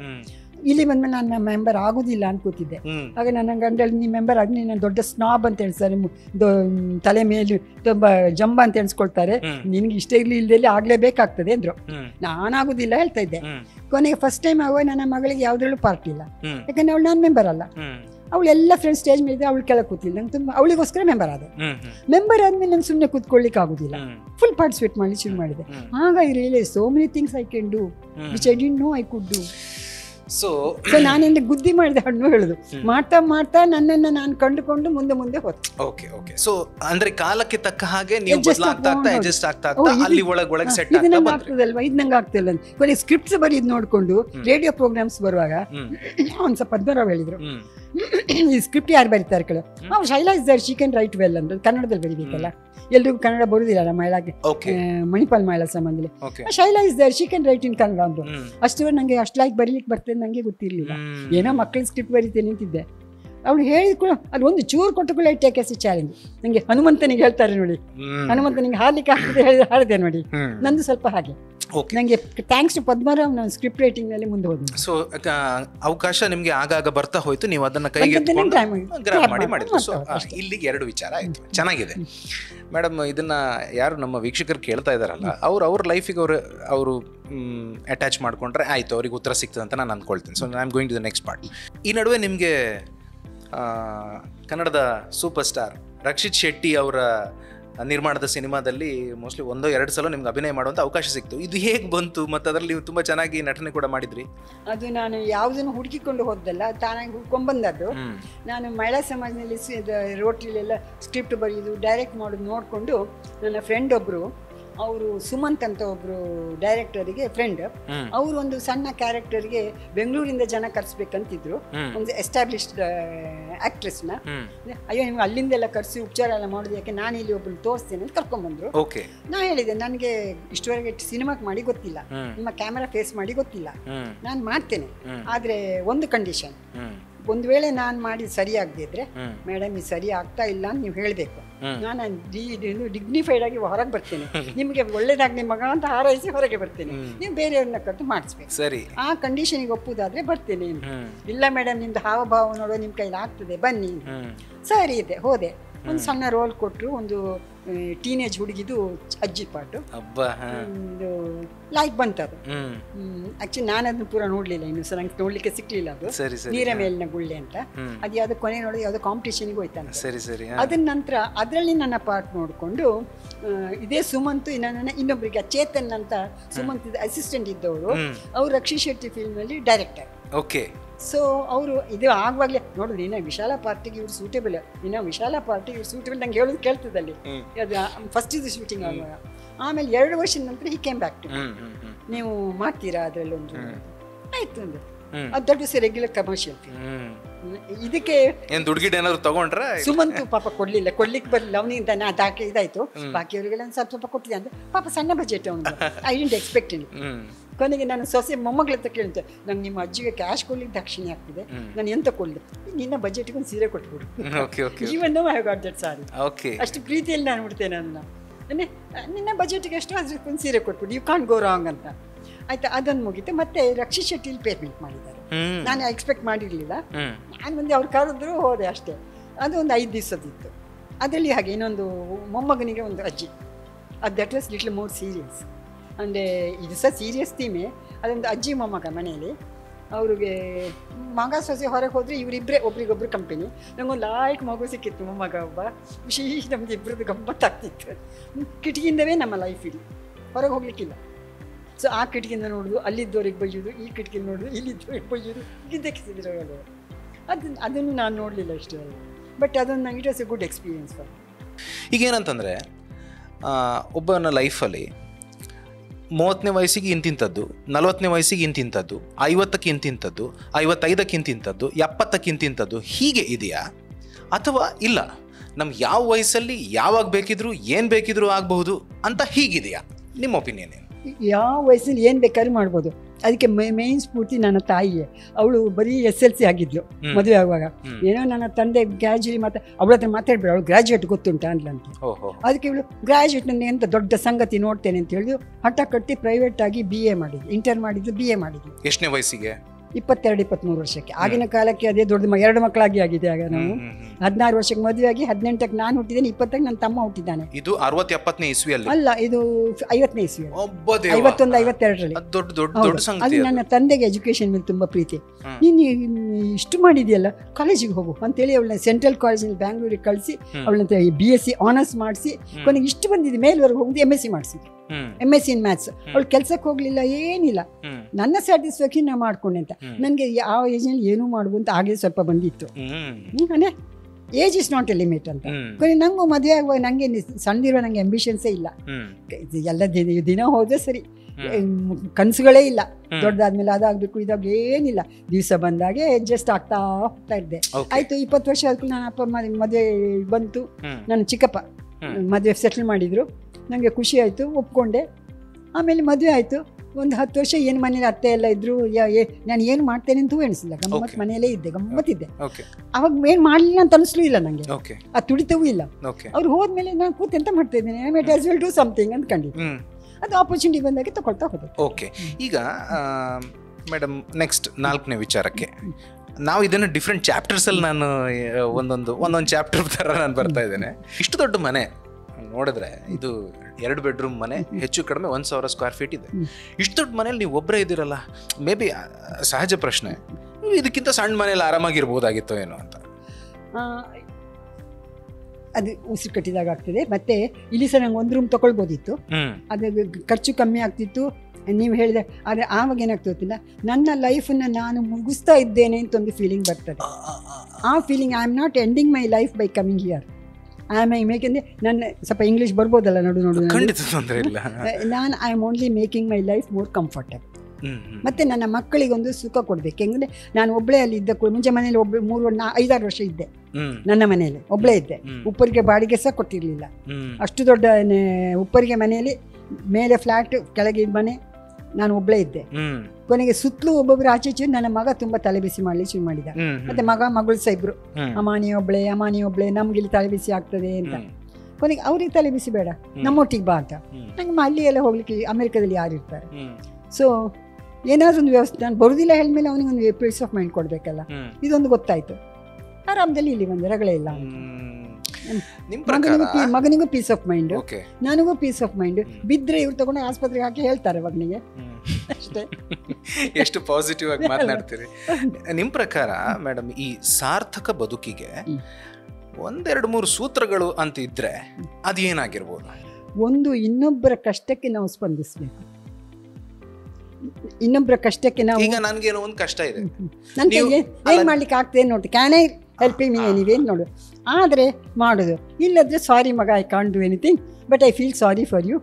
ಎಟ್ ಎನಿ ಟೈಮ್ ನೀವು ಯಾವಾಗ ನಿಮ್ಮ ನನ್ನಿಂದ ಏನು ಆಗ್ತದೆ ಅನ್ಕೊಂಡ್ರೆ ಬಾ, ನಾ ಮಾಡ್ತೀನಿ.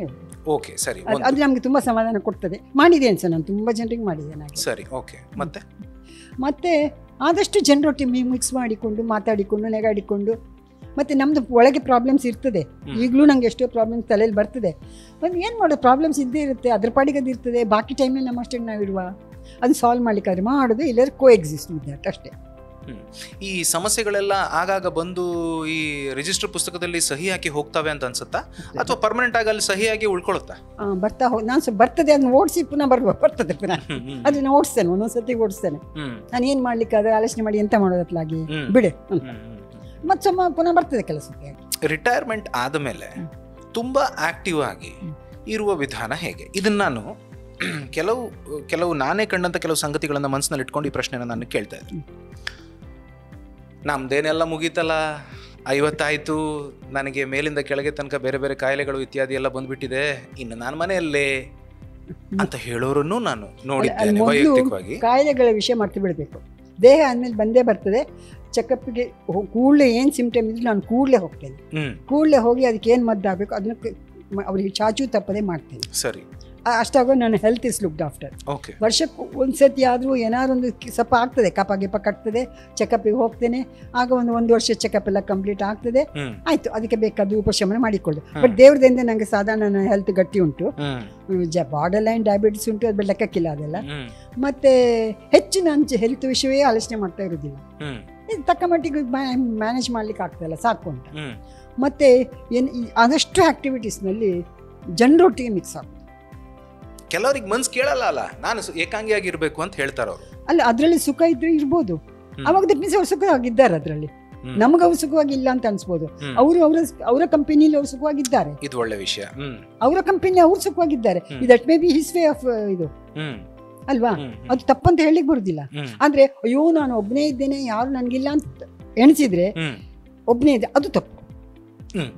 ಈಗ ಒಬ್ಬನೇ ಇರ್ಬೋದು, ಅವನಿಗೆ ಅದ್ರಲ್ಲಿ ಒಂದು ಸುಖವಾಗಿದ್ರೆ ಬೇರೆ ಏನು ಆಲೋಚನೆ ಇಲ್ಲದೆ ಇಸ್ ಪರ್ಫೆಕ್ಟ್ಲಿ ಓಕೆ. ಆದ್ರೆ ಇಲ್ಲಲ್ಲ, ನಂಗೆ ಯಾರು ಇಲ್ಲ, ನಾನು ಒಬ್ಬನೇ ಇದ್ದೇನೆ, ಯಾರು ನನಗೆ ಕೇರ್ ಮಾಡ್ತಾರೆ, ಹಾಗೆ ಬಂದ್ರೆ ಅವನು ಕೂತದ್ದು ಅವನದ್ದೇ ತಪ್ಪು. ಅವನು ಹೊರಗೆ ಒಂದು ಹೆಜ್ಜೆ ಮುಂದೆ ಇಡಬೇಕು. ಅವ ಒಂದು ಹೆಜ್ಜೆ ಮುಂದೆ ಇಟ್ಟರೆ 10 ಜನ ಅವ್ರವ್ರ ಹೆಜ್ಜೆ ಇಡುವ 10 ಹೆಜ್ಜೆ ಮುಂದೆ ಬರ್ತಾರೆ. Correct correct correct correct. ಒಂದು ಹೆಜ್ಜೆ ನಾವು ಮುಂದೆ ಇಟ್ಟರೆ 10 ಹೆಜ್ಜೆ ಮುಂದೆ ಬರ್ತೇವೆ. ಆ್ಯಂಡ್ ಇದು ಹೆಲ್ಪ್ ಮಾಡಬೇಕಾದ್ರೆ ಸಂಘ ಸಂಸ್ಥೆಯೇ ಬೇಕಂತೂ ಇಲ್ಲ. ನಮ್ಮ ಹತ್ತಿರ ನಮ್ಮ ಕೆಲಸದವರಿಗೆ, ನಮ್ಮ ಯಾರಿಗೂ ನಾವು ಒಂದು ಗೈಡೆನ್ಸ್ ಕೊಡೋದು, ನೋಡ್ಕೊಳ್ಳೋದು. ಕೆಲವರು ಹೀಗೆ ಎಂಥದ್ದು ಮಾಡಿ ನಮ್ಗೆ ಕಣ್ಣಲ್ಲಿ ಕಂಡದ್ದನ್ನು ಮಾಡಿದ್ರು ಸಾಕಾಗ್ತದೆ. ಓಕೆ ಓಕೆ, ಕಂಡದ್ದನ್ನು ನಮ್ಮ ಎದುರಿಗೆ ಕಂಡದ್ದನ್ನು ಮಾಡಿದರೆ ಅಷ್ಟೇ ಸ್ಯಾಟಿಸ್ಫ್ಯಾಕ್ಷನ್ ಸಾಕುತ್ತೆ. ಇನ್ನು ಒಂದು ಪಾಯಿಂಟ್ ಯಾವುದಾದ್ರೂ ಹೇಳ್ಬೋದಾ? ಎರಡಾಯ್ತು, ಮೂರನೇದು ಸಾರ್ಥಕ ಬದುಕಿಗೆ ನಾನು ಸೂತ್ರಗಳು ಅಂತ ಕೇಳಿದ್ದೆ. ಅದೇ ಒಂದು ಆದಷ್ಟು ಜನರಿಗೆ ನಮ್ಮ ಕೈ ಎಲ್ಲಿ ಆಗುತ್ತೋ ಅಲ್ಲಿ, ಮತ್ತೆ ಮುಂಚಿನ ಕಹಿ ಘಟನೆಗಳನ್ನು ಬಿಟ್ಟುಬಿಡೋದು. ಎಷ್ಟೋ ಜನರ ಮೇಲೆ ನಮಗೆ ಅವ್ರು ಹಾಗೆ ಮಾಡಿದ್ರಾ, ಇವ್ರು ಹೀಗೆ ಮಾಡಿದ್ರಾ ಅಂತಿರ್ತದೆ. ಅದನ್ನು ನಾವು ಅಲ್ಲಲ್ಲಿ ಆಯಿತು, ಅದು ಆಗಿ ಹೋಯ್ತು, ಮುಗೀತು.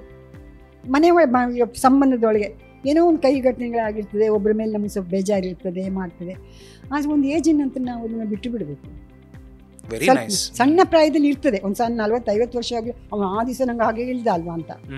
ಆಮೇಲೆ ನಾನು ಕೂಡಲೇ ಅದಕ್ಕೆ ಹೇಗೆ ಅನ್ಸ್ಕೊಂಡ, ಅಲ್ಲ ನನಗೆ ಅವ್ರು ಹೇಳಿದ್ದು ಬೇಜಾರಾಗಿದೆ, ಹಾಗೆ ನಾನು ಹೇಳಿದ್ದು ಏನಾದರೂ ಸಹ ಅವ್ರಿಗೆ ಬೇಜಾರು ಬಂದಿರ್ಬೋದು, ನಾನೇನೋ ಹೇಳಿದ್ದು ಏನೋ ನನಗೆ ಗೊತ್ತಿಲ್ಲದೆ ಇರ್ಬೋದು, ಅವ್ರಿಗೆ ಬೇಜಾರಾಗಿರ್ಬೋದು. ಅದನ್ನು ಅವ್ರು ತಡ್ಕೊಳ್ಬೇಕಾದ್ರೆ ನಾನು ಇದನ್ನು ತಡ್ಕೊಳ್ಬೇಕಲ್ವಾ. This is my another argument. ಅಷ್ಟಾಗುವಾಗ ಅಲ್ಲಿ ಅದು ಶಮನ ಆಗ್ತದೆ, ಬಿಟ್ಬಿಡ್ತದೆ, ಬಿಡ್ಲಿಕ್ಕೆ ಸುಲಭ ಆಗ್ತದೆ. ನಾನು ಅವ್ರಿಗೇನೋ ಹೇಳಿರ್ಬೋದಲ್ವಾ, ನನಗೆ ಗೊತ್ತಾಗ್ತದ, ಅವ್ರಿಗೆ ಗೊತ್ತಾಗದೆ ಅವ್ರು ಅನ್ಸ್ಕೊಂಡವ್ರಿಗೆ ಗೊತ್ತಿರ್ತದೆ. ಅವರಿಗೆ ಎಲ್ಲಾದ್ರೂ ಇನ್ನೊಬ್ರಿಗೆ ಯಾರಿಗ ನಾನು ಹೇಳಿರ್ಬೋದು.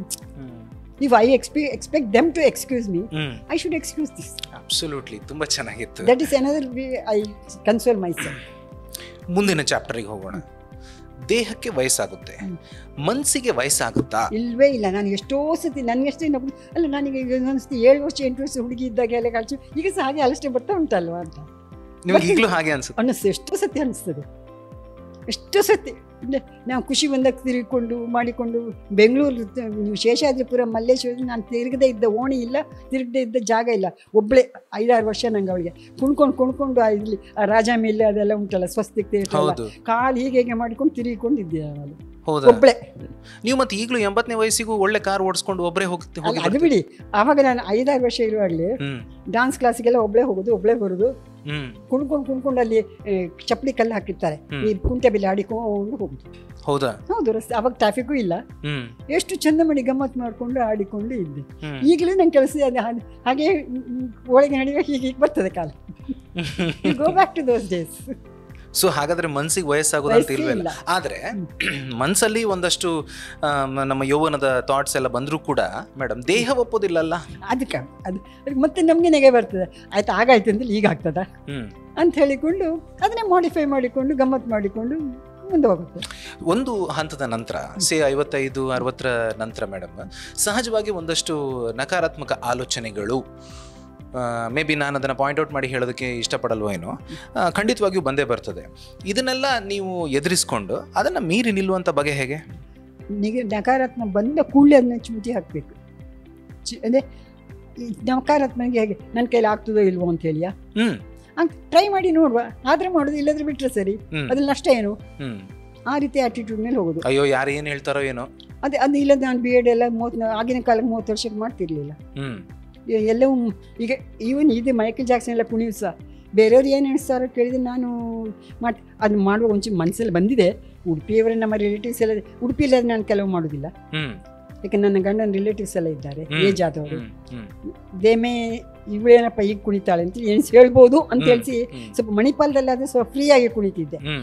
ಉಡುಪಿಯಲ್ಲಿ ಹೋಗೋದು ಸ್ವಲ್ಪ ಡ್ರೆಸ್ಸು ಸಹ ಎಲ್ಲ ನಾನು ಸ್ವಲ್ಪ ಜಾಗ್ರತೆಯಲ್ಲಿ ಮಾಡೋದು, ಯಾಕಂದ್ರೆ ನಾನು ಹಳೆ ಕಾಲದವ್ರು ಇದ್ದಂತೆ. But strangely do you know, ನಾನಿಲ್ಲಿ ಒಂದೊಂದೇ ಮಾಡಿದ ಹಾಗೂ ನನ್ನ ಗಂಡನ ಮನೆಯವರೇ ಅಯ್ಯೋ ಶೈಲಾ ಅಷ್ಟು ಖುಷಿ ಆಯ್ತು ನಿಂದು ನೋಡಿ ಅಂತ ಅಷ್ಟು ಜನ ಅಪ್ರಿಷಿಯೇಟ್ ಮಾಡ್ತಾರೆ. ಹಾಗಾಗಿ ಈಗ ನನಗೆ ಇನ್ನೂ ಸ್ವಲ್ಪ ಫ್ರೀಡಮ್ ಬಂದಿದೆ. ಆಯ್ತು, ಅವ್ರು ಏನು ಹೇಳಿದ್ರು ಒಳ್ಳೆ ರೀತಿಯಲ್ಲೇ ಹೇಳ್ತಾರೆ, ತೊಂದರೆ ಇಲ್ಲ, ಅಪ್ರಿಷಿಯೇಟ್ ಮಾಡ್ತಾರೆ ಹೊರತು ನನ್ನನ್ನು ಇದು ಮಾಡೋದಿಲ್ಲ, ಏನು ಇವಳಿಗೆ ಯಾಕೆ ಬೇಕಿತ್ತು ಅಂತ ಹೇಳೋದಿಲ್ಲ.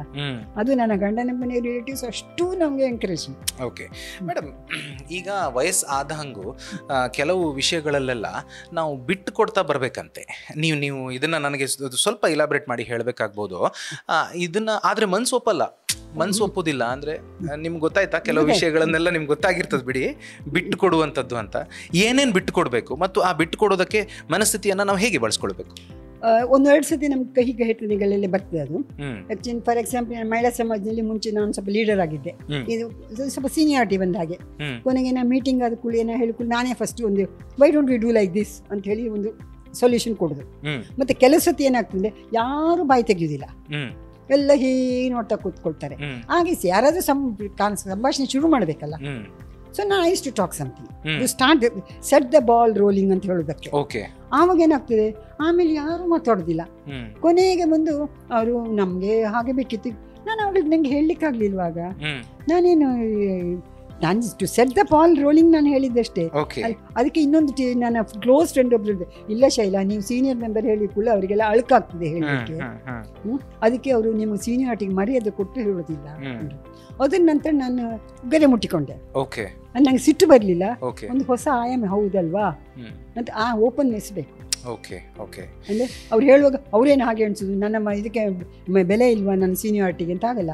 ಹೌದಲ್ವಾ, ಅವರಿಗೆ ಮೆರಿಬೇಕಾದ ಟೈಮ್ ಅಲ್ವಾ, ನಮ್ಮ ಕಾಲ ಆಗ್ತಾ ಬಂತಲ್ವಾ, ನಾವು ಅವ್ರಿಗೆ ಬಿಟ್ಟು ಕೊಡಬೇಕಲ್ವಾ ಅಂತೇಳಿ ಆಗ ನಾನು ಮೆಲ್ಲ ಅನ್ಲೆಸ್ ಐ ಆಮ್ ಆಸ್ಟ್ ನಾನೀಗ ಒಪಿನಿಯನ್ ಹೇಳೋದಿಲ್ಲ. ಆದರೆ ಬಿಟ್ಟು ಕೊಡುವ ಇಲ್ಲ, ನನಗೆ ಚೂರು ಬೇಜಾರಾಗಲ್ಲ. ಯಾಕೆಂದರೆ ನನಗೆ ನಾನು ಡಾಮಿನೇಟ್ ಮಾಡಬೇಕು ಅಂತ ಹೇಳೋದಲ್ಲ, ಯಾರು ಮಾತಾಡ್ತಾ ಇಲ್ಲಲ್ಲ, to set the ball rolling ನಾನು ಹೇಳ್ತಿದ್ದ ಅಷ್ಟೇ. Not because I want to ಮೆರಿಬೇಕಂತಲ್ಲ. ಈಗ ನಾನು ಏನು ಮಾಡೋದು, ನಿಮ್ಗೇನೋ ಹೊಸ ಐಡಿಯಾ ಉಂಟಾ ಮಕ್ಕಳೇ ಹೇಳಿ ಅಂತೇಳಿ ಫಸ್ಟ್ ಅವರನ್ನೇ ಕೇಳೋದು. Anyone, you are all youngsters, you should be having some new ideas. Why don't you come out ಅಂತ ಹೇಳುದಾದ್ರೆ ಹಾಗೆ ಹೇಳುದು. ಆವಾಗ ಅವರು ಬಾಯಿ ಬಿಡ್ತಾರೆ. ಹಾಗೆ ಬೇಕಾದ್ರೆ ನಾವು ಆ್ಯಡ್ ಮಾಡ್ಬೋದು, ಚೇಂಜ್ ಮಾಡ್ಬೋದು. ಅಥವಾ ಅದೆರಡೂ ಸರಿ ಇಲ್ಲದ್ರೆ these are the pitfalls, why don't you think like this, ಆಗ ಅವ್ರು ಕೇಳ್ತಾರೆ. So this I learn by experience. ನಾನು ಒಂದೆರಡು ಸರಿ ತಪ್ಪು ಮಾಡಿ ನನಗೆ ಬೇರೆಯವ್ರು ಪಾಯಿಂಟ್ ಔಟ್ ಮಾಡಿ ಮತ್ತೆ ಐ ಲರ್ನ್. ಬಟ್ ಆ ಲರ್ನಿಂಗ್ ಓಪನ್ನೆಸ್, ಏನಾದರೂ ಕಲೀಲಿಕ್ಕೆ ಮೈಂಡ್ ಓಪನ್ ಆಗಿರಬೇಕು ಆಗಲಿ. ಅಂದರೆ ಅವ್ರು ಕ್ರಿಟಿಸೈಸ್ ಮಾಡಿದ್ದು ನಾವು ಮನಸ್ಸಿಗೆ ತಗೊಂಡು ಅವ್ರು ಹಾಗೆ ಹೇಳಿದ್ರೆ ನಾನು ಮಾಡೋದಿಲ್ಲ ಹೇಳಿದ್ರೆ ಮುಗೀತು ಅಲ್ಲ. ಹೌದಲ್ಲ, ನಾವು ಜಾಗ್ರತೆ ಮಾಡಬೇಕು. ಈಗ ಹಾಗೆ ಫ್ಯಾಮಿಲಿಯಲ್ಲೂ ಹಾಗೆ, ಈಗ ಮಕ್ಕಳು ದೊಡ್ಡದಾಗಿ ಅವರ ಒಪಿನಿಯನ್ ಬರ್ತದೆ, ಅವರ ಸರ್ಕಮ್ಸ್ಟೆನ್ಸಸ್ ಬೇಗ ಬರ್ತದೆ. ಹಾಗೆ ನಾನೇನೋ ಹೇಳಿದ ಕೂಡಲೇ ಅವ್ರಿಗೆ ಇಷ್ಟ ಆಗೋದಿಲ್ಲ, ನೀ ಸುಮ್ಮನೆ ನಿಂಗೆ ಗೊತ್ತಾಗೋದಿಲ್ಲ ಅಂತ ಹೇಳ್ತಾರೆ ಮಕ್ಕಳು. ಮೊಮ್ಮಗಳು ವಿಶ್ ಇಸ್ ವೆರಿ ಡಿಪ್ಲೊಮ್ಯಾಟಿಕ್. ಅವಳು ಅಮ್ಮಮ್ಮ ನಿಮ್ಮ ಕಾಲದಲ್ಲಿ ಆಯ್ತಮ್ಮಮ್ಮ, ಈಗ ಅಲ್ಲಿ ತುಂಬ ಚೇಂಜ್ ಆಗಿದೆ ಥಿಂಗ್ಸ್, ಈಗ ಇಟ್ ಇಸ್ ಲೈಕ್ ದಿಸ್ ಅಂತ ಚಂದ ಹೇಳ್ತಾಳೆ. ಆಗ ನನಗೆ ಹೌದಲ್ವಾ ಕಾಣುತ್ತೆ. ಸೊ ಮಕ್ಕಳು ಹೇಳುವಾಗಲೂ ನಾನು ಆಕ್ಸೆಪ್ಟ್ ಮಾಡ್ತೇನೆ, ಮೊಮ್ಮಗಳು ಹೇಳುವಾಗ ಇನ್ನೂ ಹೆಚ್ಚು ಖುಷಿಯಲ್ಲಿ ಆಕ್ಸೆಪ್ಟ್ ಮಾಡ್ತೇನೆ. ಓಕೆ, ಈಗ ಮೇಡಮ್ ಯಾವ ರೀತಿಯ ಜನರೊಂದಿಗೆ ನಾವು ಬೆರಿಬೇಕಾಗುತ್ತೆ ರಿಟೈರ್ಮೆಂಟ್ ಆದಮೇಲೆ? ಎಲ್ಲ ಏಜು, ನಮ್ಗೆ ಅದರಲ್ಲಿ ಏಜ್ ಇಟ್ಕೊಳ್ಳಿಕ್ಕೆ ಇಲ್ಲ. ಯಾಕಂದರೆ ದೊಡ್ಡವ್ರ ಹತ್ರ ಹೇಗೋ ಇಲ್ಲಿ ನೋಡ್ತೇವಲ್ಲ, ಇಲ್ಲಿ ನಮ್ಮ ಒಡನಾಟವೇ ಬೇರೆ ಇರುತ್ತೆ. ನಾವು ಗಮ್ಮತ್ತು ಮಾಡ್ತೇವೆ, ಒಬ್ಬರ ಕಷ್ಟ ಸುಖ ಹಂಚಿಕೊಳ್ತೇವೆ. ಒಂದೊಂದು ಒಬ್ಬರು ತುಂಬ ಡಲ್ ಎಂತಾಯ್ತು ಮಾರಿ ಅಂದರೆ ಮಗಂದು ಕಾಗದ ಬರಲಿಲ್ಲ ಮಾರಿ ಹೀಗೆ ಅಂದೆಲ್ಲ ಬರ್ತದೆ. ಅದೆಲ್ಲ ವಿಷಯ ಅದೊಂದು ರೀತಿಯಲ್ಲಿ ಹೋಗ್ತದೆ. ಮತ್ತೆ ಖುಷಿಯಲ್ಲಿರುವಾಗ ನಾಳೆ ನನ್ನ ಮಗಳು ಬರ್ತಾಳೆ, ಒಬ್ಬರದ್ದು ಮಗಳು ಬಂದರೆ ಎಲ್ರಿಗೂ ಮಗಳು ಬಂದ ಹಾಗೆ, ಎಲ್ಲರೂ ಅವಳನ್ನ ಕರೆದು ಮಾತಾಡ್ಸೋದು. ಅದೇ ಒಬ್ಳು ಒಂದ್ಸತಿ ಮರ್ಕಿಕೊಂಡದ್ದು, I came to see one mother, ನಾವು I am taking leave from 10 mothers ಅಂತ. ನೋಡಿ ಒಬ್ರು ಮಗಳು ಬಂದು ಅವಳು ಹೇಳಿದ್ದು, ನಾವು I am leaving behind 10 mothers and going ಅಂತ. ಆ ಥರ ಫೀಲಿಂಗ್ ಇಲ್ಲಿ ಬರ್ತದೆ. ಅದು ಒಂದು ರೀತಿಯಲ್ಲಿ. ಇನ್ನೊಂದು, ಮಕ್ಕಳೊಟ್ಟಿಗೆ ನಾವು ಮಕ್ಕಳಾಗಬೇಕಾಗ್ತದೆ, ಅವ್ರಿಗೇನು ಇಂಟ್ರೆಸ್ಟ್ ಉಂಟು ಅದನ್ನು ಮಾತಾಡಬೇಕಾಗ್ತದೆ. ಇನ್ನೊಂದು, ನಾವು ಪ್ರಾಯಕ್ಕೆ ಸರಿಯಾಗಿ ಮಾತಾಡಬೇಕಾಗ್ತದೆ. ಫಾರ್ ಎಕ್ಸಾಂಪಲ್ ಇದಕ್ಕೆ ನಾನು ಒಂದು ಇದು, ನಾನು ನರ್ಸರಿ ಟೀಚರ್ಸ್ ಟ್ರೈನಿಂಗ್ ಮಾಡುವಾಗ ಸೋಷಿಯಲ್ ಡೆವಲಪ್ಮೆಂಟ್ ಪಾಠ ಮಾಡ್ತಿದ್ದೆ. ಆಗ ನಮ್ಮ ಹುಡುಗಿಯರಿಗೆ ಹೇಳೋದಿತ್ತು, ಸೋಷಿಯಲ್ ಡೆವಲಪ್ಮೆಂಟ್ ಮಕ್ಕಳಲ್ಲಿ ಹೇಗೆ ಬೆಳೆಸೋದು, ಅದಕ್ಕೆ ಬರ್ಲಿಕ್ಕೆ ಮುಂಚೆ ನಿಮ್ಮಲ್ಲಿ ಬೆಳ್ಕೊಳ್ಬೇಕು, ಹೇಗೆ ಯಾಕೆ ನಾವು ಒಂದು ಹೇಳಿ, ನೀವು ಮದುವೆಗೆ ನಿಮ್ಮ ಅಮ್ಮ ಎಲ್ಲ ಕರಿವಾಗ ಏನು ಮಾಡ್ತೀರಿ, ನಾ ಬರ್ದಿಲ್ಲ ನಂಗಲ್ಲಿ ಹುಡುಗನಿಗೆ ತೋರಿಸ್ಲಿಕ್ಕೆ ಕರೆಯೋದು ಅಂತ ಶೇಳೆ ಮಾಡ್ತೀರಿ. ಬಟ್ ಡೂ ಯು ನೋ ಇವತ್ತು ನೆಗೆಟಿವ್ ಥಿಂಗ್ ದ್ಯಾಟ್ ಮದುವೆಗೆ ಮನೆಗೆ ಬಂದು 10 ಹುಡುಗ ಬೇಡ ಹೇಳಿದ್ರೆ ಒಳ್ಳೇದ, ನೀವು ದೂರದಿಂದ ನೋಡಿ ನಂಗೆ ಅವ್ನು ಬೇಡ ಹೇಳಿದ್ರೆ ಒಳ್ಳೇದ. They are giving an opportunity to say that, make use of it. Another thing, ನಿಮಗೆ ಬೋರ್ ಆಗ್ತದೆ ಹೇಳ್ತೀರಿ, ಗುರ್ತವೇ ಇಲ್ಲದಿರ್ಬೋದು, just watch people, 10 people watch speaking, talking to each other. ಯಾವ ಏಜಿನವ್ರಿಗೆ ಯಾವ ಟಾಪಿಕ್ ಇಂಟ್ರೆಸ್ಟ್ ಆಗ್ತದೆ, ಹೇಗೆ ಮಾತಾಡ್ತಾರೆ, ಏನು ಮಾತಾಡ್ತಾರೆ ಎಲ್ಲ ನೀವು ಒಬ್ಸರ್ವ್ ಮಾಡಿ. ಅದನ್ನು ನೀವು ಇಟ್ಕೊಂಡಾಗ ಇನ್ನೊಬ್ರು ನಿಮ್ಗಂಥ ಸಿಚುವೇಶನ್ ಬಂದಾಗ ಏನು ಮಾತಾಡಬೇಕು, ಏನು ಮಾತಾಡಬಾರ್ದು, ಹೇಗೆ ಮಾತಾಡಬೇಕು, ಹೇಗೆ ಒಂದು ಸ್ಟಾರ್ಟಿಂಗ್ ಕಾನ್ವರ್ಸೇಷನ್ ಗೊತ್ತಾಗ್ತದೆ. That's how you learn how to start communication.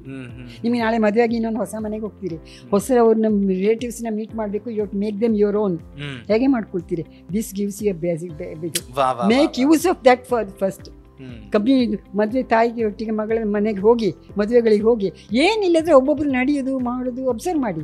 ಬಂದು ಮನೆ ಸೊಸೆಯಲ್ಲಿದ್ದಾಳೆ ಬನ್ನಿ ಇದು ಮಾಡಿ ಹೇಳ್ತಾರೆ, ಮನೆ ಮಗಳಲ್ಲಿ ಆಗ ಮಗಳ ರೋಲ್ ಏನು, ಸೊಸೆದ ರೋಲ್ ಏನು ನಿಮಗೆಲ್ಲ ಗೊತ್ತಾಗ್ತದೆ. ಇಲ್ಲ ನೀವು ಆರ್ ಬ್ಲೈಂಡ್, ಅದು ನನ್ನ ಮಗಳಿಗೆ ಅಂತ ಗೊತ್ತಿಲ್ಲ, ಅವಳು ದೂರ ಇರೋದಲ್ವಾ ಹೇಳ್ತಾರೆ ತಾಯಂದ್ರ. That is not the thing. ನೀವು ಅಲ್ಲಿದ್ದು ನೋಡಿ ಕಲಿಬೇಕು. You learn. ನಿಮಗೆ ಮಾತಾಡ್ಲಿಕ್ಕೆ ಯಾರಿಲ್ವಾ, ಬೋರ್, ಅದನ್ನು ಒಬ್ಸರ್ವ್ ಮಾಡಿ. You observe people. That is more than the education for you. That is the real education in life. So ಆಮೇಲೆ ನಂತರ ನನ್ನ ಸ್ಟೂಡೆಂಟ್ಸ್ ಎಷ್ಟು ಜನ ಬಂದು ಹೇಳಿದ್ದಾರೆ ಗೊತ್ತುಂಟ, ಮೇಡಮ್ ನೀವು ಹೇಳಿದ್ಮೇಲೆ ನಾವು ಈಗ ಮದುವೆಗೆಲ್ಲ ಹೋಗ್ಲಿ ಶುರು ಮಾಡಿದ್ದೇವೆ, we have started using it for our benefit ಅಂತ. ಬಹಳ ಸೂಕ್ಷ್ಮವಾಗಿ ಜನರನ್ನ ಗಮನಿಸ್ತಾ ಇದ್ರೆ ನಮಗೆ ಬದುಕಿಗೆ ಬೇಕಾದಂತ ಎಲ್ಲ ಪಾಠಗಳು ಮತ್ತೆ ಯಾವ ಏಜಿನವರಿಗೆ ಏನು ಟಾಪಿಕ್ ಇಂಟ್ರೆಸ್ಟ್ ಆಗ್ತದೆ, ಹೇಗೆ ಅವ್ರ ಮಾತಾಡಬೇಕು. ಒಂದ್ಸಲ ನನ್ನ ಸೊಸೆ ಹೇಳಿದ್ದಾಳೆ, ಮದುವೆಯಾಗಿ ಬಂಟ್ವಾಳಕ್ಕೆ ಹೋಗುವಾಗ ಇಲ್ಲಿನ ಕ್ರಮ ಬೇರೆ ಅಲ್ಲಿನ ಕ್ರಮ ಬೇರೆ. ಆಮೇಲೆ ಹೊಳ್ದೆ, ಅಯ್ಯೋ ನಾನು ಶೀಲತೆ ಒಟ್ಟಿಗೆ 4 ಮದುವೆಗಾದ್ರೂ ಹೋಗ್ತಿದ್ನ, ಒಂದು ಹೇಗೆ ಮಾತಾಡೋದು ಹೊಸಬ್ರತ ಅಂತ ಕಲಿತಿದ್ದೆ. ಅಂದರೆ it's needed. You just don't know where the situation will, in which situation you will be dropped. ಆಗಲಿ. ಅದ್ರಲ್ಲಿ ನನ್ನ ಮಗಳು ಸಣ್ಣದಿಂದ ತುಂಬ ಹುಷಾರು. ಯಾರೊಟ್ಟಿಗೂ ಸಣ್ಣ ಹುಡುಗಿ ಇದ್ದಾಗ ಸಹ ಮಕ್ಕಳಿಂದ ಹಿಡಿದು ಮುದುಕರವರೆಗೂ ಅವಳಿಗೆ ಹೇಗೆ ಮಾತಾಡಬೇಕು ಅಂತ. Very nice madam. ಈಗ 80 ವರ್ಷಗಳ ಅದ್ಭುತ ಅನುಭವದ ಒಂದು ಮೂಟೆಯಾಗಿ ನೀವು ಈಗ ಇಲ್ಲಿ ಕೂತಿದ್ದೀರಿ. ನಾನು ನಿಮ್ಮ ಎದುರು ಒಂದು ಸಣ್ಣ ವಿದ್ಯಾರ್ಥಿಯಾಗಿ ಕೂತಿದ್ದೀನಿ ಅಂತಲೇ ಹೇಳ್ತೇನೆ. ನಾನು ಹಿಂದೆ ನಡೆದಿರುವಂಥ ವಿಚಾರಗಳು ಅಥವಾ ಕೆಲವು ರಿಗ್ರೆಟ್ಸ್ ಅಂತೆಲ್ಲ ಇರುತ್ತಲ್ಲ, ಅದು ರಿಗ್ರೆಟ್ ನೀವು ಮಾಡ್ತೀರಾ ಅಥವಾ ಅದನ್ನು ದಾಟಿ ಆಗಿದೆಯಾ? ನಾನು ರಿಗ್ರೆಟ್ ಇಲ್ಲ ಯಾವುದು. ಒಂದು ಹೇಳ್ತೇನೆ, ದೇವರು ನನ್ನ ಮೇಲೆ ತುಂಬ ಕರುಣೆ ತೋರಿಸಿದ್ದಾನೆ. ನನಗೆ ನನ್ನ ಲೈಫ್ನಲ್ಲಿ ಮೇಜರ್ ಕೆಲಾಮಿಟಿ ಅನ್ನೋದನ್ನು ಯಾವುದನ್ನು ಇಷ್ಟವರೆಗೆ ತಂದುಕೊಳ್ಳ. ಕೆಲವ್ರದ್ದೆಲ್ಲ ನನ್ನ ಫ್ರೆಂಡ್ಸ್ದೆಲ್ಲ ನೋಡುವಾಗ ಮಾಡುವಾಗ ನಮ್ಮ ರಿಲೇಟಿವ್ಸ್ದೇ ಕೆಲವ್ರದ್ದೆಲ್ಲ ಕೆಲಾಮಿಟಿ ಅವರ ಮನೆ ಬೇಜಾರಾಗುತ್ತೆ. ಅದು ಮಗ ಸಣ್ಣ ಪ್ರಾಯಕ್ಕೆ ಹೋಗೋದು, ಮೊಮ್ಮಗ ಹೋಗೋದು, ಅದೆಲ್ಲ ಒಂದೊಂದೇ ಒಂದು ನನ್ನ ಕಸಿನ್ಸ್ ಅಲ್ಲೆಲ್ಲ ಒಬ್ಬೊಬ್ಬರದ್ದು ಕಷ್ಟ ಸುಖ ನೋಡುವಾಗ ದೇವರು ನನ್ನ ಮೇಲೆ ತುಂಬ ಕರುಣೆ ತೋರಿಸಿದ್ದಾನೆ. And I am grateful to him, ತುಂಬ ಗ್ರೇಟ್ಫುಲ್. ಯಾಕಂದ್ರೆ ನನಗೆ ಅಂಥ ಒಂದು ತಡಿಲಾರ್ದ ಕಷ್ಟ ಅಂತ ಏನು ಕೊಡಲ್ಲ. ಗಂಡ ಹೋದ್ರು ಅದು ಸ್ವಾಭಾವಿಕ, ಏಜ್ ಆಗಿದೆ, ಕಾಯಿಲೆ ಬಂತು, ಹೋದ್ರು, okay, we have to learn to live with that. I miss him but I can carry on. ವಾಸ್ತವ ಅಷ್ಟೇ, ನೀವು ಅದನ್ನು ಆಕ್ಸೆಪ್ಟ್ ಮಾಡಬೇಕು. ಓಕೆ, ಲಾಸ್ಟ್ ಒಂದು 2-3 ಪ್ರಶ್ನೆಗಳನ್ನು ಕೇಳ್ತೇನೆ. ಕೆಲವು ವಿಷಯಗಳನ್ನು ಕಷ್ಟ ಆದರೂ ಆಕ್ಸೆಪ್ಟ್ ಮಾಡೋದು ಹೇಗೆ? ನನಗೆ ಅಂಥ ಒಂದು ಕಷ್ಟದ ಸಿಚುವೇಶನ್ ಅಂತ ಬರಲಿಲ್ಲ. ನನಗೆ I am not able to ಯಾವುದು ಅಂಥ ಒಂದು ಕಷ್ಟದ ಸಿಚುವೇಶನ್ ಅಂದರೆ ಅಲ್ಲ, ಕೆಲವು ವಿಷಯಗಳನ್ನು ನಾವು ಆಕ್ಸೆಪ್ಟ್ ಮಾಡಲೇಬೇಕು. ಈಗ ಇನ್ನು ನನ್ನ ಮಗಳು ನನ್ನ ಜೊತೆಗಿರೋದಿಲ್ಲ ಅಂದರೆ ಇತ್ಯಾದಿ ನಾನು ಹೇಳ್ತಿರೋದು. ಇನ್ನು ಇದು ನನಗೆ ಆಗೋದಿಲ್ಲ, ಇನ್ನು ನನಗೆ ಕಾರ್ ಓಡಿಸ್ಲಿಕ್ಕೆ ಆಗೋದಿಲ್ಲ, ಈ ಆಕ್ಸೆಪ್ಟೆನ್ಸ್ ಅಂತ ಅದು ಕಷ್ಟ ಆಗುತ್ತಲ್ಲ, ಅದು ನಾನು ಕೇಳಿ ಅದು ಆಗ ನಾನು ಹೇಳಿದ್ನಲ್ಲ, ಇಷ್ಟು ವರ್ಷ ನಂಗೆ ಆಯ್ತಲ್ಲ, ಸಾಕು, ದೇವ್ರು ಇಷ್ಟು ಮಾಡಿದ ಅಲ್ಲ, ಇನ್ನು ನೆಕ್ಸ್ಟ್ ಆಲ್ಟರ್ನೇಟಿವ್ ಏನಂತ ನೋಡ್ತೇನೆ ಕೂಡಲೇ.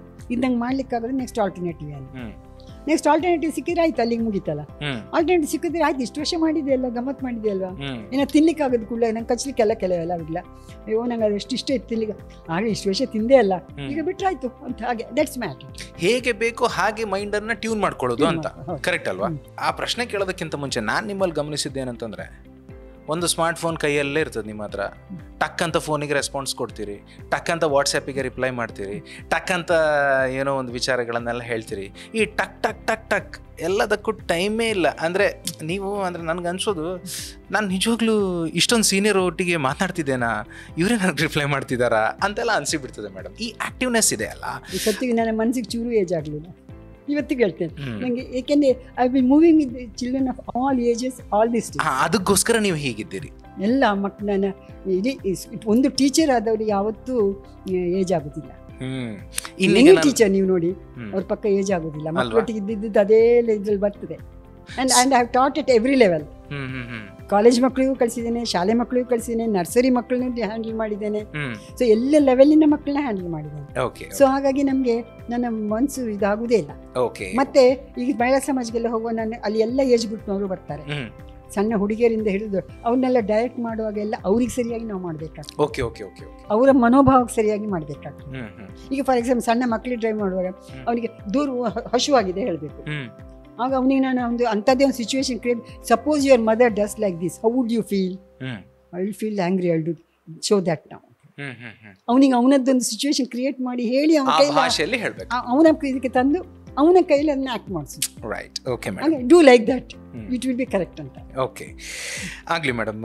ಮೋಸ್ಟ್ಲಿ ಇದು ನನ್ನ ಆಗ ನಾನು ಅವರ ಲೆವೆಲಿಗೆ ಬರಬೇಕಾಗ್ತದೆ. ಹೌದು ಹೌದು, ಅವರ ಏಜಿಗೆ ನೀವು ಇಳಿದು ನೀವು ತಗ್ಗಿ ಬಗ್ಗಿ ಇದನ್ನೆಲ್ಲ ಮಾಡಿಸ್ಬೇಕಾಗುತ್ತೆ. ಈ ಆಧುನಿಕ ಯುಗದಲ್ಲಿ ಸಣ್ಣ ಪುಟ್ಟ ಸಮಸ್ಯೆಗೂ ತಲೆ ಕೆಡಿಸ್ಕೊಳ್ಳುವಂಥ ನಮ್ಮ ಥರದ ಯಂಗ್ಸ್ಟರ್ಸ್ಗಳು ಏನೇನೋ ಅನಾಹುತಗಳನ್ನೆಲ್ಲ ಮಾಡ್ಕೊಳ್ತಾರೆ. ಅಂಥವರಿಗೆ ನೀವೇನು ಹೇಳೋದಕ್ಕೆ ಬಯಸ್ತೀರಿ? ಅವ್ರು ಯಾವಾಗ ಗುಂಪಿನಲ್ಲಿ ಇರಬೇಕು, ಒಳ್ಳೆ ಗುಂಪಿನಲ್ಲಿ ಇರಬೇಕು. ಅದಕ್ಕೆ ರೋಟ್ರಾಕ್ಟ್ ಇದೆಲ್ಲ ಉಂಟಲ್ಲ, ಸಕಾರಾತ್ಮಕ ಕ್ಲಬ್ಗಳದು ಅಲ್ಲ. ಕೆಲವು ರೋಟ್ರಾಕ್ಟ್ ಕ್ಲಬ್ನೆಲ್ಲ ಕುಡಿಯೋದೆಲ್ಲ ಇರ್ತದೆ, ಬಟ್ ನಮ್ಮ ಮಣಿಪಾಲದ ಕ್ಲಬ್ ಇಸ್ ಎಕ್ಸಲೆಂಟ್ ಕ್ಲಬ್. ಮಣಿಪಾಲದಲ್ಲಿರೋ ಕ್ಲಬ್ಗಳೆಲ್ಲ ಅದೆಲ್ಲ ಇಲ್ಲ. ಅಂಥದ್ದೇನಾದ್ರು ಒಂದು ಸಂಘ ಸಂಸ್ಥೆ, ರೋಟ್ರಿ ಅಂತ ಹೇಳೋದಿಲ್ಲ, ಯುವಕ ಸಂಘ, ಏನಿಲ್ಲ, ಅವರೇ ಒಂದು 4 ಜನ ಒಟ್ಟು ಸೇರಿಕೊಂಡು ಮಾಡ್ಬೋದು.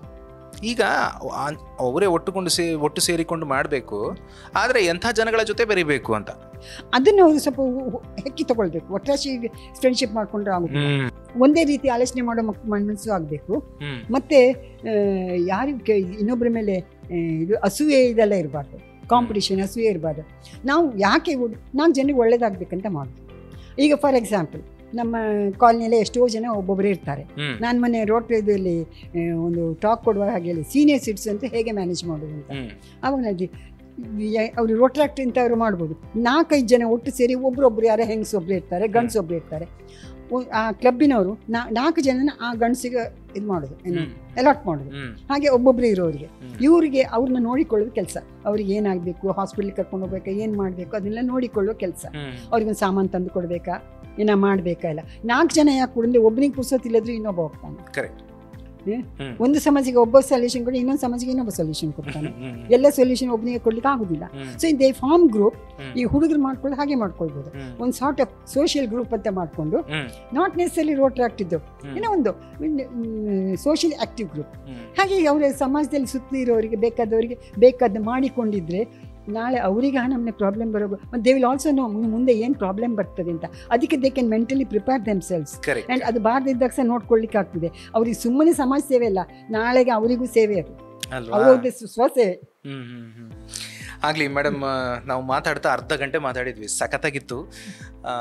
ಏನೋ ಯೂಸ್ಫುಲ್ ಆಯ್ತಾ? ಡೆಫಿನೆಟ್ಲಿ, ಖಂಡಿತವಾಗಿಯೂ ನೋಡುವಂಥವ್ರಿಗೆ ಎಷ್ಟೋ ವೀಕ್ಷಕರಿಗೆ ಇದರಿಂದ ನಿಮ್ಮ ಅನುಭವದ ಮಾತುಗಳಿದೆಯಲ್ಲ, ಖಂಡಿತವಾಗಿಯೂ ಅವರಿಗೊಂದು ದಾರಿದೀಪ ಆಗೇ ಆಗ್ತದೆ. ಆ್ಯಕ್ಚುಲಿ ನಮ್ಮ ಈ ಪಾಡ್ಕಾಸ್ಟ್ ಸರಣಿನಲ್ಲಿ ಹೇಗೆ ಅಂತ ಹೇಳಿದ್ರೆ, ನಟರಾಗಿರಬಹುದು ಅಥವಾ ಸಾಧಕರಾಗಿರ್ಬೋದು ಅಥವಾ ಬೇರೆ ಬೇರೆ ವಿಶೇಷ ಕ್ಷೇತ್ರದಲ್ಲಿ ಏನೋ ಒಂದು ವಿಶೇಷವಾದದ್ದನ್ನು ಮಾಡಿದವರಾಗಿರ್ಬೋದು, ಅವ್ರನ್ನೆಲ್ಲ ಕೂರಿಸಿ ಆ ಒಂದು ಸುತ್ತಲೇ ನಾವು ಮಾತನಾಡುವಂಥದ್ದು. ಆದರೆ ಒಬ್ಬರು ಸೀನಿಯರ್ ಸಿಟಿಸನ್ನನ್ನು ಮಾತನಾಡಿಸ್ಬೇಕು ಮತ್ತು ಅವರು ಬಹಳ ತುಂಬ ತುಂಬ ಆ್ಯಕ್ಟಿವ್ ಆಗಿ ಇದ್ದುಕೊಂಡೇ ಸಮಾಜಕ್ಕೆ ಏನಾದರೂ ಒಂದು 4 ಮಾತು ಹೇಳಬೇಕು ಅನ್ನೋದು ನಮ್ಮ ಉದ್ದೇಶ ಆಗಿತ್ತು. ಐ ಥಿಂಕ್ ಅದು ಫುಲ್ಫಿಲ್ ಆಗಿದೆ. ತುಂಬ ತುಂಬ ಧನ್ಯವಾದ ನಿಮಗೆ. ನಮ್ಮ ಜೊತೆ ನೀವು ಥ್ಯಾಂಕ್ಸ್ ಹೇಳ್ತೇನೆ. ನಂದು ವ್ಯೂಸ್ ಅಷ್ಟು ಕೇಳಿದ್ರಿ ಅಲ್ಲ.